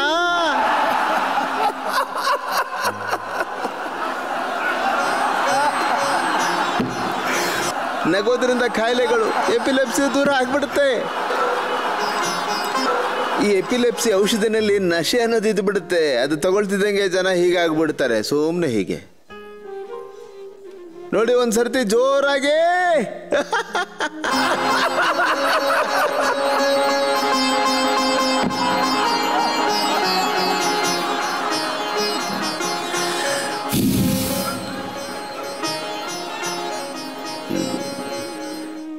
ಕೆಲವ್ರು ಕೇಳ್ತೀನಿ, ಯಾಕೆ ಇಷ್ಟು ಜೋರಾಗಿ ನಗ್ತಾ ಇದ್ದೀರಿ ಅಂತ. ಅವ್ರು ಹೇಳ್ತಾರೆ, ಇದುವರೆಗೂ ಮನೇಲಿ ನಗೋ ಅವಕಾಶನೇ ಸಿಕ್ಕಿಲ್ಲ ಅಂತ. ನಮ್ಮ ಮನೇಲಿ ನಗೋದಕ್ಕೆ ನಿರ್ಬಂಧ ಹೇರಲಾಗಿದೆ ಅಂತಾರೆ. ತುಂಬಾ ಜನ ನನಗೆ ಹೇಳಿದ್ದಾರೆ, ಸ್ವಾಮೀಜಿ ನೀವು ನಕ್ಕರೆ ಪಕ್ಕದ ಮನೆಗೂ ಕೇಳುತ್ತೆ, ಸ್ವಲ್ಪ ನೋಡ್ಕೊಂಡಾಗಿ ನೀವು ದೊಡ್ಡವರಾಗ್ಬಿಟ್ಟಿದ್ದೀರಾ ಅಂತ. ದೊಡ್ಡವರು ನಗೋದಕ್ಕೂ ಹಿಂದೆ ಮುಂದೆ ನೋಡ್ತಾರೆ. ಅಂದ್ರೆ ಇದು ಅವ್ರಿಗೆ ಮರ್ಯಾದೆ ಹೋಗ್ಬಿಡುತ್ತೆ ನಕ್ಬಿಟ್ರೆ ಅನ್ನೋ ಥರ. ನಾನು ಹೇಳೋದಿಷ್ಟೇನೆ, ನಾನು ಅದ್ರ ಬಗ್ಗೆ ತಲೆ ಕೆಡಿಸ್ಕೊಳ್ಳಲ್ಲ, ನಾನು ನಗಬೇಕು ಅಷ್ಟೇ. ಇದೆಂಥ ವಿಷಯ? ನಗೋಕ್ಕೂ ನಿರ್ಬಂಧ, ನಗಬಾರ್ದ? ಅದೇನು ತಪ್ಪ? ಏನು ಕರ್ಮ ಇದು? ಬನ್ನಿ ಅನುಲೋಮ ವಿಲೋಮ ಮಾಡಿ. ಎಪಿಲೆಪ್ಸಿ ಅನುಲೋಮ ವಿಲೋಮ ಮಾಡಿ. ಕೆಲವರು ಬೆಳಗ್ಗೆಯಿಂದ ನಾನು ನೋಡ್ತಾ ಇದ್ದೀನಿ, ಸುಮ್ಮನೆ ನನ್ನನ್ನು ನೋಡ್ತಾ ಇದ್ದಾರೆ ಅಷ್ಟೇ, ನಗ್ತಿದ್ದಾರೆ, ಏನೂ ಮಾಡ್ತಾ ಇಲ್ಲ. ಬಾಬಾಜಿ ನೀವು ಸಿಕ್ಕರಲ್ಲ ಅಷ್ಟೇ ಸಾಕು ಅಂತಾರೆ. तेरी शरण में आकर मैं धन्य हो गया, जन्मों की प्यास थी जो संपन्न हो गया। कितने मिले गरीब यहाँ कितने अमीर, कितने मिले गरीब यहाँ कितने अमीर, जब आप मिल गए तो सब धन है मिल गया, साधन है मिल गया, जीवन उपवन है बन गया। ಬಾಬಾಜಿ ನೀವು ನಮಗೆ ಸಿಕ್ಕರಲ್ಲ ಅಷ್ಟೇ ಸಾಕು ಬಿಡಿ ಅಂತಾರೆ. ಆನಂದ ಅಂತೆ ಅವ್ರಿಗೆ. ಆನಂದ ಬೇಕು ಅಂದ್ರೆ ಅನುಲೋಮ ವಿಲೋಮ ಮಾಡಪ್ಪ, ಇನ್ನೂ ಆನಂದ ಸಿಗುತ್ತೆ ಅಂದೆ. ಮಾಡಿ. ಎಪಿಲೆಪ್ಸಿ ಸರಿ ಹೋಗ್ಬಿಡುತ್ತೆ. ಎಪಿಲೆಪ್ಸಿಯ ಕಾರಣ ಏನು ಅಂತಂದ್ರೆ ಒಳಗೆ ಬ್ರೈನ್ ಒಳಗಡೆ ಕ್ಯಾಲ್ಸಿಫಿಕೇಶನ್ ಆಗಿಬಿಡುತ್ತೆ. ನೋಡಿ, ನಾನು ಕೆಲವು ವಿಷಯಗಳನ್ನ 2 ತಿಂಗಳಿಗೆ, 3 ತಿಂಗಳಿಗೆ, 4 ತಿಂಗಳಿಗೆ, 5 ತಿಂಗಳಿಗೆ ಒಂದ್ಸರ್ತಿ ಹೇಳ್ತಿರ್ತೀನಿ. ಮೆದುಳಲ್ಲಿ ಕ್ಯಾಲ್ಸಿಫಿಕೇಶನ್ನು, ಹಾರ್ಟಲ್ಲಿ ಕ್ಯಾಲ್ಸಿಫಿಕೇಶನ್ನು. ಒಂದು ದಿವಸ ಒಬ್ಬರು ಸಿಕ್ಕಿದ್ರು, ವಿಚಿತ್ರ ಅನ್ನಿಸ್ತು. ಅವ್ರು ಹೇಳಿದ್ರು ಗಂಟ್ಲಲ್ಲಿ ಪ್ರಾಬ್ಲಮ್ ಇದೆ ಅಂತೆ ಅವ್ರಿಗೆ. ಇಲ್ಲಿ ಎಲ್ಲ ಶೇಖರಣೆ ಆಗಿದೆ ಅಂತೆ. ಕ್ಯಾಲ್ಸಿಫಿಕೇಶನ್ನು ಇಲ್ಲಿ ಗಂಟ್ಲಲ್ಲಿ ಆಗ್ಬಿಟ್ಟಿದೆ ಅಂತೆ. ಪ್ಯಾನ್ಕ್ರಿಯಾಸ್ ಅಲ್ಲಿ ಪ್ರಾಬ್ಲಮ್, ಕಿಡ್ನಿ ಮತ್ತೆ ಗಾಲ್ ಬ್ಲಾಡರಲ್ಲಿ ಸಮಸ್ಯೆ. ಗಾಲ್ ಬ್ಲಾಡರಲ್ಲಿ ಸ್ಟೋನ್ ಅಂತೆ. ಇಲ್ಲ, ಸ್ಟೋನ್ ಅಲ್ಲ, ಅದು ಕೊಲೆಸ್ಟ್ರಾಲ್ ಶೇಖರಣೆ ಆಗಿರುತ್ತೆ. ನೋಡಿ, ಈ ನಡುವೆ ನೀವು ಯೋಚನೆ ಮಾಡಬೇಕು, ಸಣ್ಣ ಮಕ್ಕಳಿಗೆ ಸಮಸ್ಯೆ ಆಗ್ತಾ ಇದೆ. ನೋಡಿ, ನಾನು ಒಂದು ದಿವಸ ಚೆಕ್ ಮಾಡಿದೆ, ಯಾಕೆಂದ್ರೆ ನಾನು ಸಿಕ್ಕಾಪಟ್ಟೆ ತುಪ್ಪ ತಿಂತೀನಿ, ಏನು ಪ್ರಾಬ್ಲಮ್ ಇಲ್ಲ. ನನ್ನ ಗಾಲ್ ಬ್ಲಾಡರ್ ಫುಲ್ ಕ್ಲೀನ್ ಆಗಿದೆ. ಒಂದೊಂದು ತಿಂಗಳಲ್ಲಿ 1-2 ಕಿಲೋ. ಆಮೇಲೆ ಕೆಲವು ಸರ್ತಿ ಕಾಂಪಿಟೇಷನ್ ಇಳಿದು ಬಿಟ್ರೆ 5-5 ಕಿಲೋ ತಿನ್ಬಿಟ್ಟಿದ್ದೀನಿ ನಾನು. ತಿಂಗಳಿಗೆ 5 kg ತುಪ್ಪ, ಪ್ರತಿದಿನ 100-200 ಗ್ರಾಮ್ ತಿಂತಾ ಇದೆ. ಇಲ್ಲಿ ನೋಡಿ, ನನ್ನ ಪಕ್ಕದಲ್ಲಿ ಕೂತಿರೋರು, ಇವ್ರು ಅರ್ಧ kg ತಿಂತಾರೆ.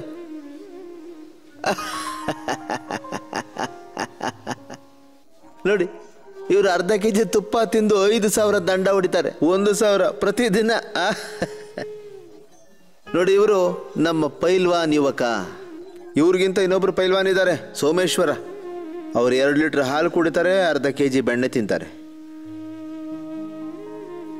ಆದರೆ ಅದು ಶೇಖರಣೆಗೊಳ್ಳಲ್ಲ. ನೋಡಿ, ಯಾರು ಯೋಗ ಮಾಡ್ತಾರೋ ಅವರಲ್ಲಿ ಕೊಲೆಸ್ಟ್ರಾಲ್ ಜಮಾವಣೆ ಆಗಲ್ಲ, ಸರಿ ಹೋಗ್ಬಿಡುತ್ತೆ. ಇಲ್ಲಾಂದ್ರೆ ಈ ಪಿಜ್ಜಾ, ಈ ಜಂಕ್ ಫುಡ್ಡು, ಈ ಫಾಸ್ಟ್ ಫುಡ್ಡು, ಆ ಫುಡ್ಡು, ಈ ಫುಡ್ಡು ಎಲ್ಲ ಒಳಗೆ ಜಮಾವಣೆಗೊಳ್ಳುತ್ತೆ. ನೋಡಿ, ಇಲ್ಲೂ ಕೂಡ ಕ್ಯಾಲ್ಸಿಫಿಕೇಶನ್ ಆಗ್ಬಿಡುತ್ತೆ. ಕೆಲವೆಲ್ಲ ಈ ರೀತಿನೂ ಜಮಾವಣೆಗೊಳ್ಳುತ್ತೆ.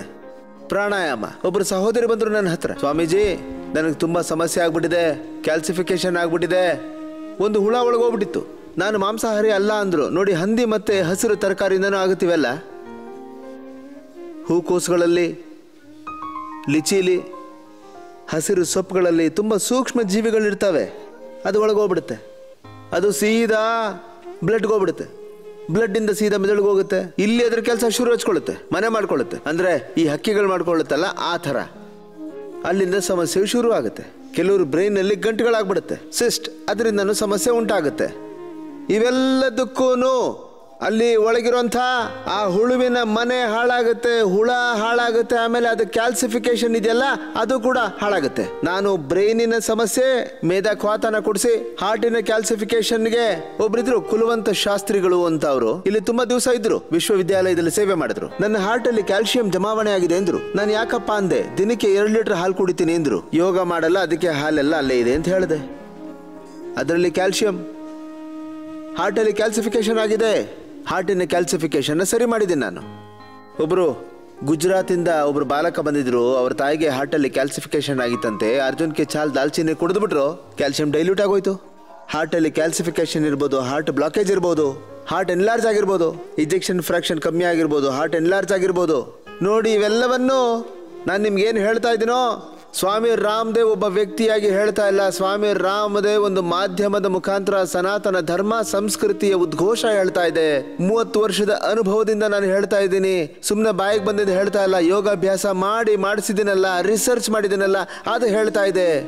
ಒಂದು ವಿಷಯ ಹೇಳೋದಕ್ಕೆ 10 ವರ್ಷ, 20 ವರ್ಷ, 30 ವರ್ಷ, 40, 50 ವರ್ಷ ತಗೊಂಡಿದ್ದೀನಿ ನಾನು. ಸುಮ್ಮನೆ ಬಾಯಿಗೆ ಬಂದಿದ್ದು ಹೇಳಲ್ಲ. ಎಲ್ಲರೂ ನಿಶ್ಚಿಂತರಾಗಿರಿ. ಕ್ಯಾಲ್ಸಿಫಿಕೇಶನ್ ಆಗಿದ್ರೆ ಸರಿ ಹೋಗ್ಬಿಡುತ್ತೆ. ಗಂಟಾಗಿತ್ತು ಅದು ಸರಿ ಹೋಗುತ್ತೆ. ಮೈಲೆನ್ ಸೀಟ್ ಕಡಿಮೆ ಆಗಿದೆಯಾ, ನ್ಯೂರಾನ್ಸ್ ಕಡಿಮೆ ಆಗ್ಬಿಟ್ಟಿದ್ಯಾ, ಪಾರ್ಕಿಂಗ್ಸ್ ಆಗ್ತಾ ಇದೆಯಾ, ಸ್ಟ್ರೆಸ್ಸು ಆಂಗ್ಸೈಟಿ ಲೆವೆಲ್ ಜಾಸ್ತಿ ಆಗ್ಬಿಟ್ಟಿದ್ಯಾ, ನೆಗೆಟಿವಿಟಿ ಜಾಸ್ತಿ ಆಗ್ಬಿಟ್ಟಿದ್ಯಾ,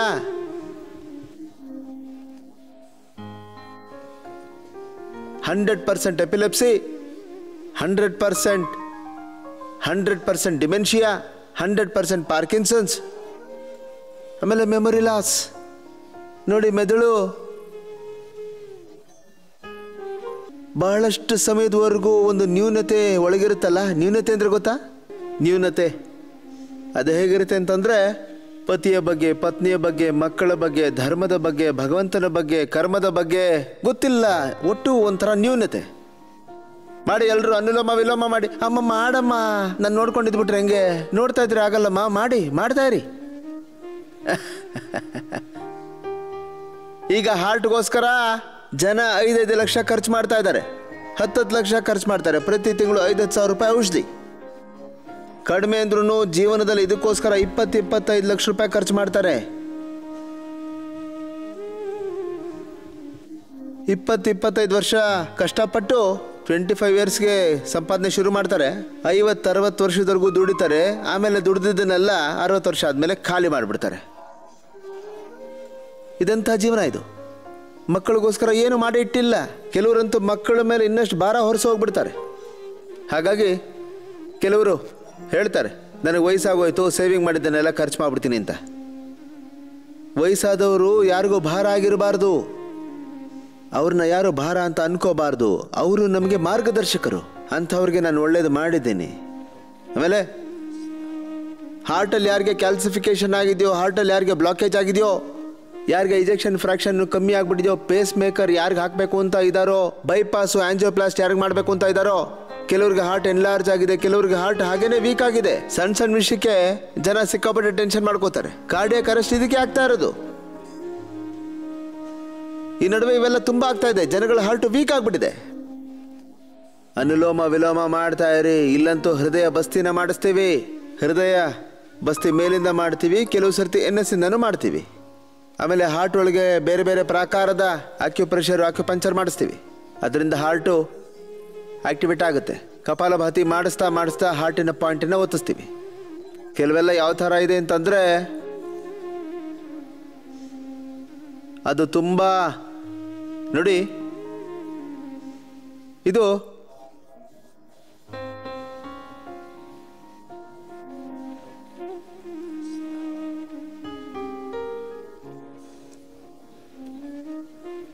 ಯಾವುದಕ್ಕೆ ಯಾವ ಟ್ರೀಟ್ಮೆಂಟು ಇಲ್ವೋ ಅಲೋಪತಿಲಿ. ಇವಾಗ ಹಾರ್ಟಿನ ಸಮಸ್ಯೆ ಯಾವುದಿದೆ ಅಂತ ಹೇಳಿದ್ನೋ ಅದಕ್ಕೆ ಯಾವುದಕ್ಕೂ ಟ್ರೀಟ್ಮೆಂಟ್ ಇಲ್ಲ. ನೋಡಿ, ಟ್ರೀಟ್ಮೆಂಟಿನ ಹೆಸರಿನಲ್ಲಿ ಲೂಟಿ ಮಾಡ್ತಾ ಇದ್ದಾರೆ ನಿಮ್ಮನ್ನು. ಹಾರ್ಟಿನ ಟ್ರೀಟ್ಮೆಂಟಿನ ಹೆಸರಲ್ಲಿ ಲೂಟಿ. ನಾನು ಹೇಳ್ತೀನಿ 90% ನಿಮಗೆ ಹಾರ್ಟಲ್ಲಿ ಬ್ಲಾಕೇಜ್ ಇದ್ರೆ ನಿಮ್ಗೆ ಯಾವುದೇ ರೀತಿಯ ಬೈಪಾಸ್ ಬೇಕಾಗಿಲ್ಲ, ಆಂಜಿಯೋಪ್ಲಾಸ್ಟಿ ಅಥವಾ ಹಾರ್ಟ್ಗೆ ಯಾವುದೇ ರೀತಿಯ ಆಪರೇಷನ್ ಬೇಕಾಗಿಲ್ಲ. ಇಲ್ಲಿಗೆ ಬಂದ್ಬಿಡಿ, 2 ತಿಂಗಳಲ್ಲಿ ಸರಿ ಹೋಗುತ್ತೆ. ಒಂದು ಸರ್ತಿ ನಾವಿಲ್ಲಿ ಶುದ್ಧೀಕರಣ ಮಾಡ್ತೀವಿ, ಯಾವ ಥರ ಜೀವಿಸ್ಬೇಕು ಅಂತ ಹೇಳ್ಕೊಟ್ಟು ಬಿಡ್ತೀವಿ. 2 ತಿಂಗಳು ಫಾಲೋ ಮಾಡಿಬಿಡಿ. ಹಾರ್ಟಿಗೆ ಇಡೀ ಜಗತ್ತಲ್ಲಿ ಹೃದಯ ರೋಗದಿಂದ ಮುಕ್ತಿ ಪಡಿಬೇಕು ಅಂದರೆ 2 ತಿಂಗಳು ಜೀವನ ಸರಿ ಮಾಡೋದನ್ನು ಕಲ್ತ್ಬಿಡಿ. 2 ತಿಂಗಳು ಯಾಕೆ ಹೇಳ್ತೀನಿ ಅಂದರೆ 40 ದಿವಸದ ಒಂದು ಸೈಕಲ್ ಅಂತ ಇರುತ್ತೆ. ಆ 40 ದಿವಸದಲ್ಲಿ ಪ್ರತಿಯೊಂದು ಕೂಡ ಸರಿ ಹೋಗ್ಬಿಡುತ್ತೆ. 40 ಡೇಸಿನ ಒಂದು ಸೈಕಲ್ ಇದೆ. ನಾವು ಎಕ್ಸ್ಟ್ರಾ 20 ಡೇಸ್ ತಗೋತೀವಿ. ಯಾರ್ದಾದ್ರೂ ಶರೀರ ತುಂಬಾ ಡ್ಯಾಮೇಜ್ ಆಗಿದ್ರೆ 40 ಡೇಸಿನ ಒಂದು ಸೈಕಲ್, 40 ಡೇಸ್ ಟ್ರೀಟ್ಮೆಂಟ್, ಒಂದು ಸೈಕಲ್. ಅದು ಇಡೀ ಶರೀರಕ್ಕೆ ಚೇಂಜ್ ಓವರ್ ಮಾಡಿಬಿಡಿ ಇಷ್ಟನ್ನ. ಆಮೇಲೆ ನಿಮಗೆ ತುಂಬ ದಿವಸ ಸಿಗುತ್ತೆ, ಮಜಾ ಮಾಡಬೇಕಾ, ಅದಾದ್ಮೇಲೆ ಮಾಡ್ಕೊಳ್ಳಿ. ಮೊದಲು ನೀವು ಸರಿ ಹೋಗ್ಬಿಡಿ. ಬನ್ನಿ, 2 ಕೈಗಳನ್ನ ನೀವು ಭುಜದ ಮೇಲೆ ಇಟ್ಕೊಂಡು ಹೀಗೆ ರೌಂಡ್ ಮಾಡಿ. ಟೈಪ್ 1 ಡಯಾಬಿಟೀಸ್ಗೆ ಇಡೀ ಜಗತ್ತಲ್ಲಿ ಯಾವುದೇ ಟ್ರೀಟ್ಮೆಂಟ್ ಇಲ್ಲ. ಈಗ ಒಂದೇ ಸರ್ತಿ 10 ಕಾಯಿಲೆ ಬಗ್ಗೆ ನಿಮ್ಗೆ ಹೇಳ್ತೀನಿ ಕೇಳಿ. ಟೈಪ್ 1 ಡಯಾಬಿಟೀಸ್ ಅರ್ಥಾತ್ ಪ್ಯಾನ್ಕ್ರಿಯಾಸ್ ಫೇಲ್ಯೂರ್. ಪ್ಯಾನ್ಕ್ರಿಯಾಸ್ ಅಲ್ಲಿರೋ ಬೀಟಾ ಸೆಲ್ಸು ಕೆಲಸ ಮಾಡದೆ ನಿಲ್ಲಿಸಿದೆ ಅಂತ ಅರ್ಥ. Fatty liver cirrhosis, kidney failure, ಕರಳಿನ ಫೇಲ್ಯೂರ್, ಕೊಲೈಟಿಸ್, ಕ್ರಾನಿಕ್ ಕಾನ್ಸ್ಟಿಪೇಷನ್. ಇದರಲ್ಲಿ ಪೈಲ್ಸು, ಫಿಶರ್, ಫಿಸ್ಟುಲಾ, ಆಮೇಲೆ ಇದರಲ್ಲಿ ಕ್ರಾನ್ಸ್, ಒಂದು irritable bowel syndrome, Crohn's disease. ಇದಕ್ಕೆ ಸೊಲ್ಯೂಷನ್ ಅನ್ನೋದೇ ಇಲ್ಲ. ಪೈಲ್ಸ್ ಆಪರೇಷನ್ ಮಾಡಿಸಿ ಮತ್ತೆ ಬರುತ್ತೆ. ಪೈಲ್ಸು, ಫಿಶರ್, ಫಿಸ್ಟುಲಾ 2-3 ಸರ್ತಿ ಆಪರೇಷನ್ ಮಾಡಿಸಿ ಮತ್ತೆ ಅದು ಕ್ಯಾನ್ಸರ್ ಕನ್ವರ್ಟ್ ಆಗ್ಬಿಡುತ್ತೆ. ಯಾಕೆ ಈ ಥರ ಒದ್ದಾಟಕ್ಕೆ ಸಿಕ್ಕಾಕೋತೀರಿ? ಇದಕ್ಕೆ 100% ಸೊಲ್ಯೂಷನ್ ಇದೆ. ಕ್ರಾನ್ಸ್ ಡಿಸೀಸ್ಗೂ ಇದೆ, ಪೈಲ್ಸ್, ಫಿಶರ್, ಫಿಸ್ಟುಲಾಗೂ ಇದೆ. ಕೆಲವರಿಗೆ ತುಂಬ ಜಾಸ್ತಿ ಆಗ್ಬಿಟ್ಟಾಗ ಆಗ ನಾವು ಇಲ್ಲಿ ಕ್ಷಾರಸೂತ್ರದಿಂದ ಆಪರೇಷನ್ ಮಾಡ್ತೀವಿ, ಅದು ಮತ್ತೆ ಬರೋದೇ ಇಲ್ಲ. ಪೈಲ್ಸು, ಫಿಸ್ಟುಲಾ ಉಳಿದಂತೆ ನಾವು 99% ಆಪರೇಷನ್ ಇಲ್ದೇ ಸರಿ ಮಾಡಿಬಿಡ್ತೀವಿ. ಸರಿ, ಬನ್ನಿ. ಈಗ ಮಾತಾಡ್ತಾ ಇದ್ವಿ ಈ ಒಂದು ಕಾರ್ಯಕ್ರಮದಲ್ಲಿ. ಈಗ ಭ್ರಾಮರಿ ಉದ್ಗೀತ್ ಕೂಡ ಮಾಡಬೇಕು.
ಮೌನರಾಗ್ಬಿಡಿ. ನೋಡಿ, ದೀರ್ಘವಾಗಿ ಧ್ಯಾನ ಮಾಡಬಹುದಾಗಿದೆ. ಭ್ರಾಮರಿ ಉದ್ಗೀತ್ ಕಡಿಮೆ ಅಂದ್ರೂ 8 ಸರ್ತಿ ಒಂದೊಂದು ಚಕ್ರದಲ್ಲಿ ಧ್ಯಾನ ಮಾಡಬೇಕು. ಆಮೇಲೆ ನೋಡಿ, ಹೀಗೆ ನಮ್ಮ ಮನಸ್ಸಿನ ಸ್ವಭಾವ ಯಾವ ಥರ ಇರಬೇಕು ಅಂದರೆ ಒಂದು ಕ್ಷಣದಲ್ಲಿ ಧ್ಯಾನಾಸಕ್ತರಾಗಬೇಕು. ಸಂಕಲ್ಪ ಸಮಾಧಿ, ಭಾವ ಸಮಾಧಿ ಅಂತ ಹೇಳ್ತಾರೆ ಇದಕ್ಕೆ. ಒಂದು ಕ್ಷಣದಲ್ಲೇ ನಿಮ್ಮನ್ನು ನೀವು ಹಿಡಿದಿಟ್ಕೊಳ್ಳೋ ಅಂಥ ಒಂದು ಪ್ರಕ್ರಿಯೆ ಶಕ್ತಿ ನಿಮ್ಮಲ್ಲಿರಬೇಕು. ಒಂದು ಕ್ಷಣದಲ್ಲಿ ಸ್ವರೂಪ ಪ್ರತಿಷ್ಠೆಯ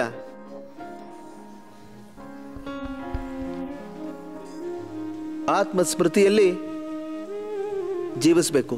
ಆತ್ಮ ಸ್ವರೂಪದಲ್ಲಿ ನಿಮ್ಮ ನೈಜತೆಯಲ್ಲಿ ಜೀವಿಸುವ ಅಭ್ಯಾಸ ಇರಬೇಕಾಗುತ್ತೆ. ಒಂದೇ ಒಂದು ಕ್ಷಣದಲ್ಲಿ ಇಡೀ ಪ್ರಪಂಚದಿಂದನೇ ನೀವು ಕಳೆದು ಹೋಗಬೇಕು. ಎಲ್ಲ ನಾಮದಿಂದ, ರೂಪದಿಂದ, ಸ್ವರೂಪದಿಂದ, ಸಂಬಂಧಗಳಿಂದ, ಎಲ್ಲ ಉತ್ತರದಾಯಿತ್ವದಿಂದ ಮುಕ್ತರಾಗಿ ನೀವು ಕೆಲವು ಕ್ಷಣಗಳಿಗೋಸ್ಕರ ಮೌನರಾಗ್ಬಿಡಿ. ಪರಮ ಶೂನ್ಯದಲ್ಲಿ, ಪರಮ ಶೂನ್ಯ ಅಂದರೆ ಜಡತೆ ಅಲ್ಲ, ಪರಮ ಶೂನ್ಯ ಅಂತಂದರೆ ಚೈತನ್ಯ ಪೂರ್ಣ ಭಕ್ತಿ ಜ್ಞಾನದಲ್ಲಿ, ಪರಮ ಭಕ್ತಿಯಲ್ಲಿ, ಪರಾಭಕ್ತಿಯಲ್ಲಿ. ಇದಕ್ಕೆ ನಾವು ಪರಮ ಪುರುಷಾರ್ಥ ಅಂತ ಹೇಳ್ತೀವಿ. ಅತತ ದುಃಖ ಅತ್ಯಂತ ನಿವೃತ್ತಿ, ಅತ್ಯಂತ ಪುರುಷಾರ್ಥ.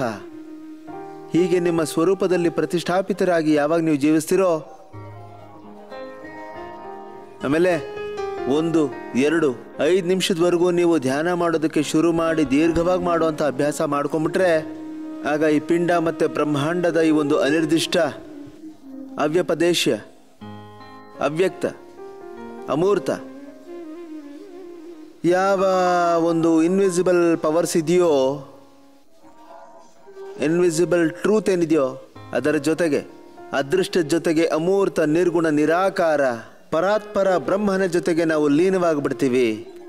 2 ಕೈಗಳನ್ನ ಮೇಲೆತ್ತಿ ಅಂಗೈಗಳನ್ನ ಜೋರಾಗಿ ಉಜ್ಕೊಳ್ಳಿ. ಅಂಗೈಯನ್ನು ಈ ಥರ ಜೋರಾಗಿ ಉಜ್ಕೊಂಡಾಗ ಅಂಗೈ ಬಿಸಿ ಆಗುತ್ತೆ. ಅದನ್ನು ಕಣ್ಣಿನ ಮೇಲೆ ಇಟ್ಕೊಂಡಾಗ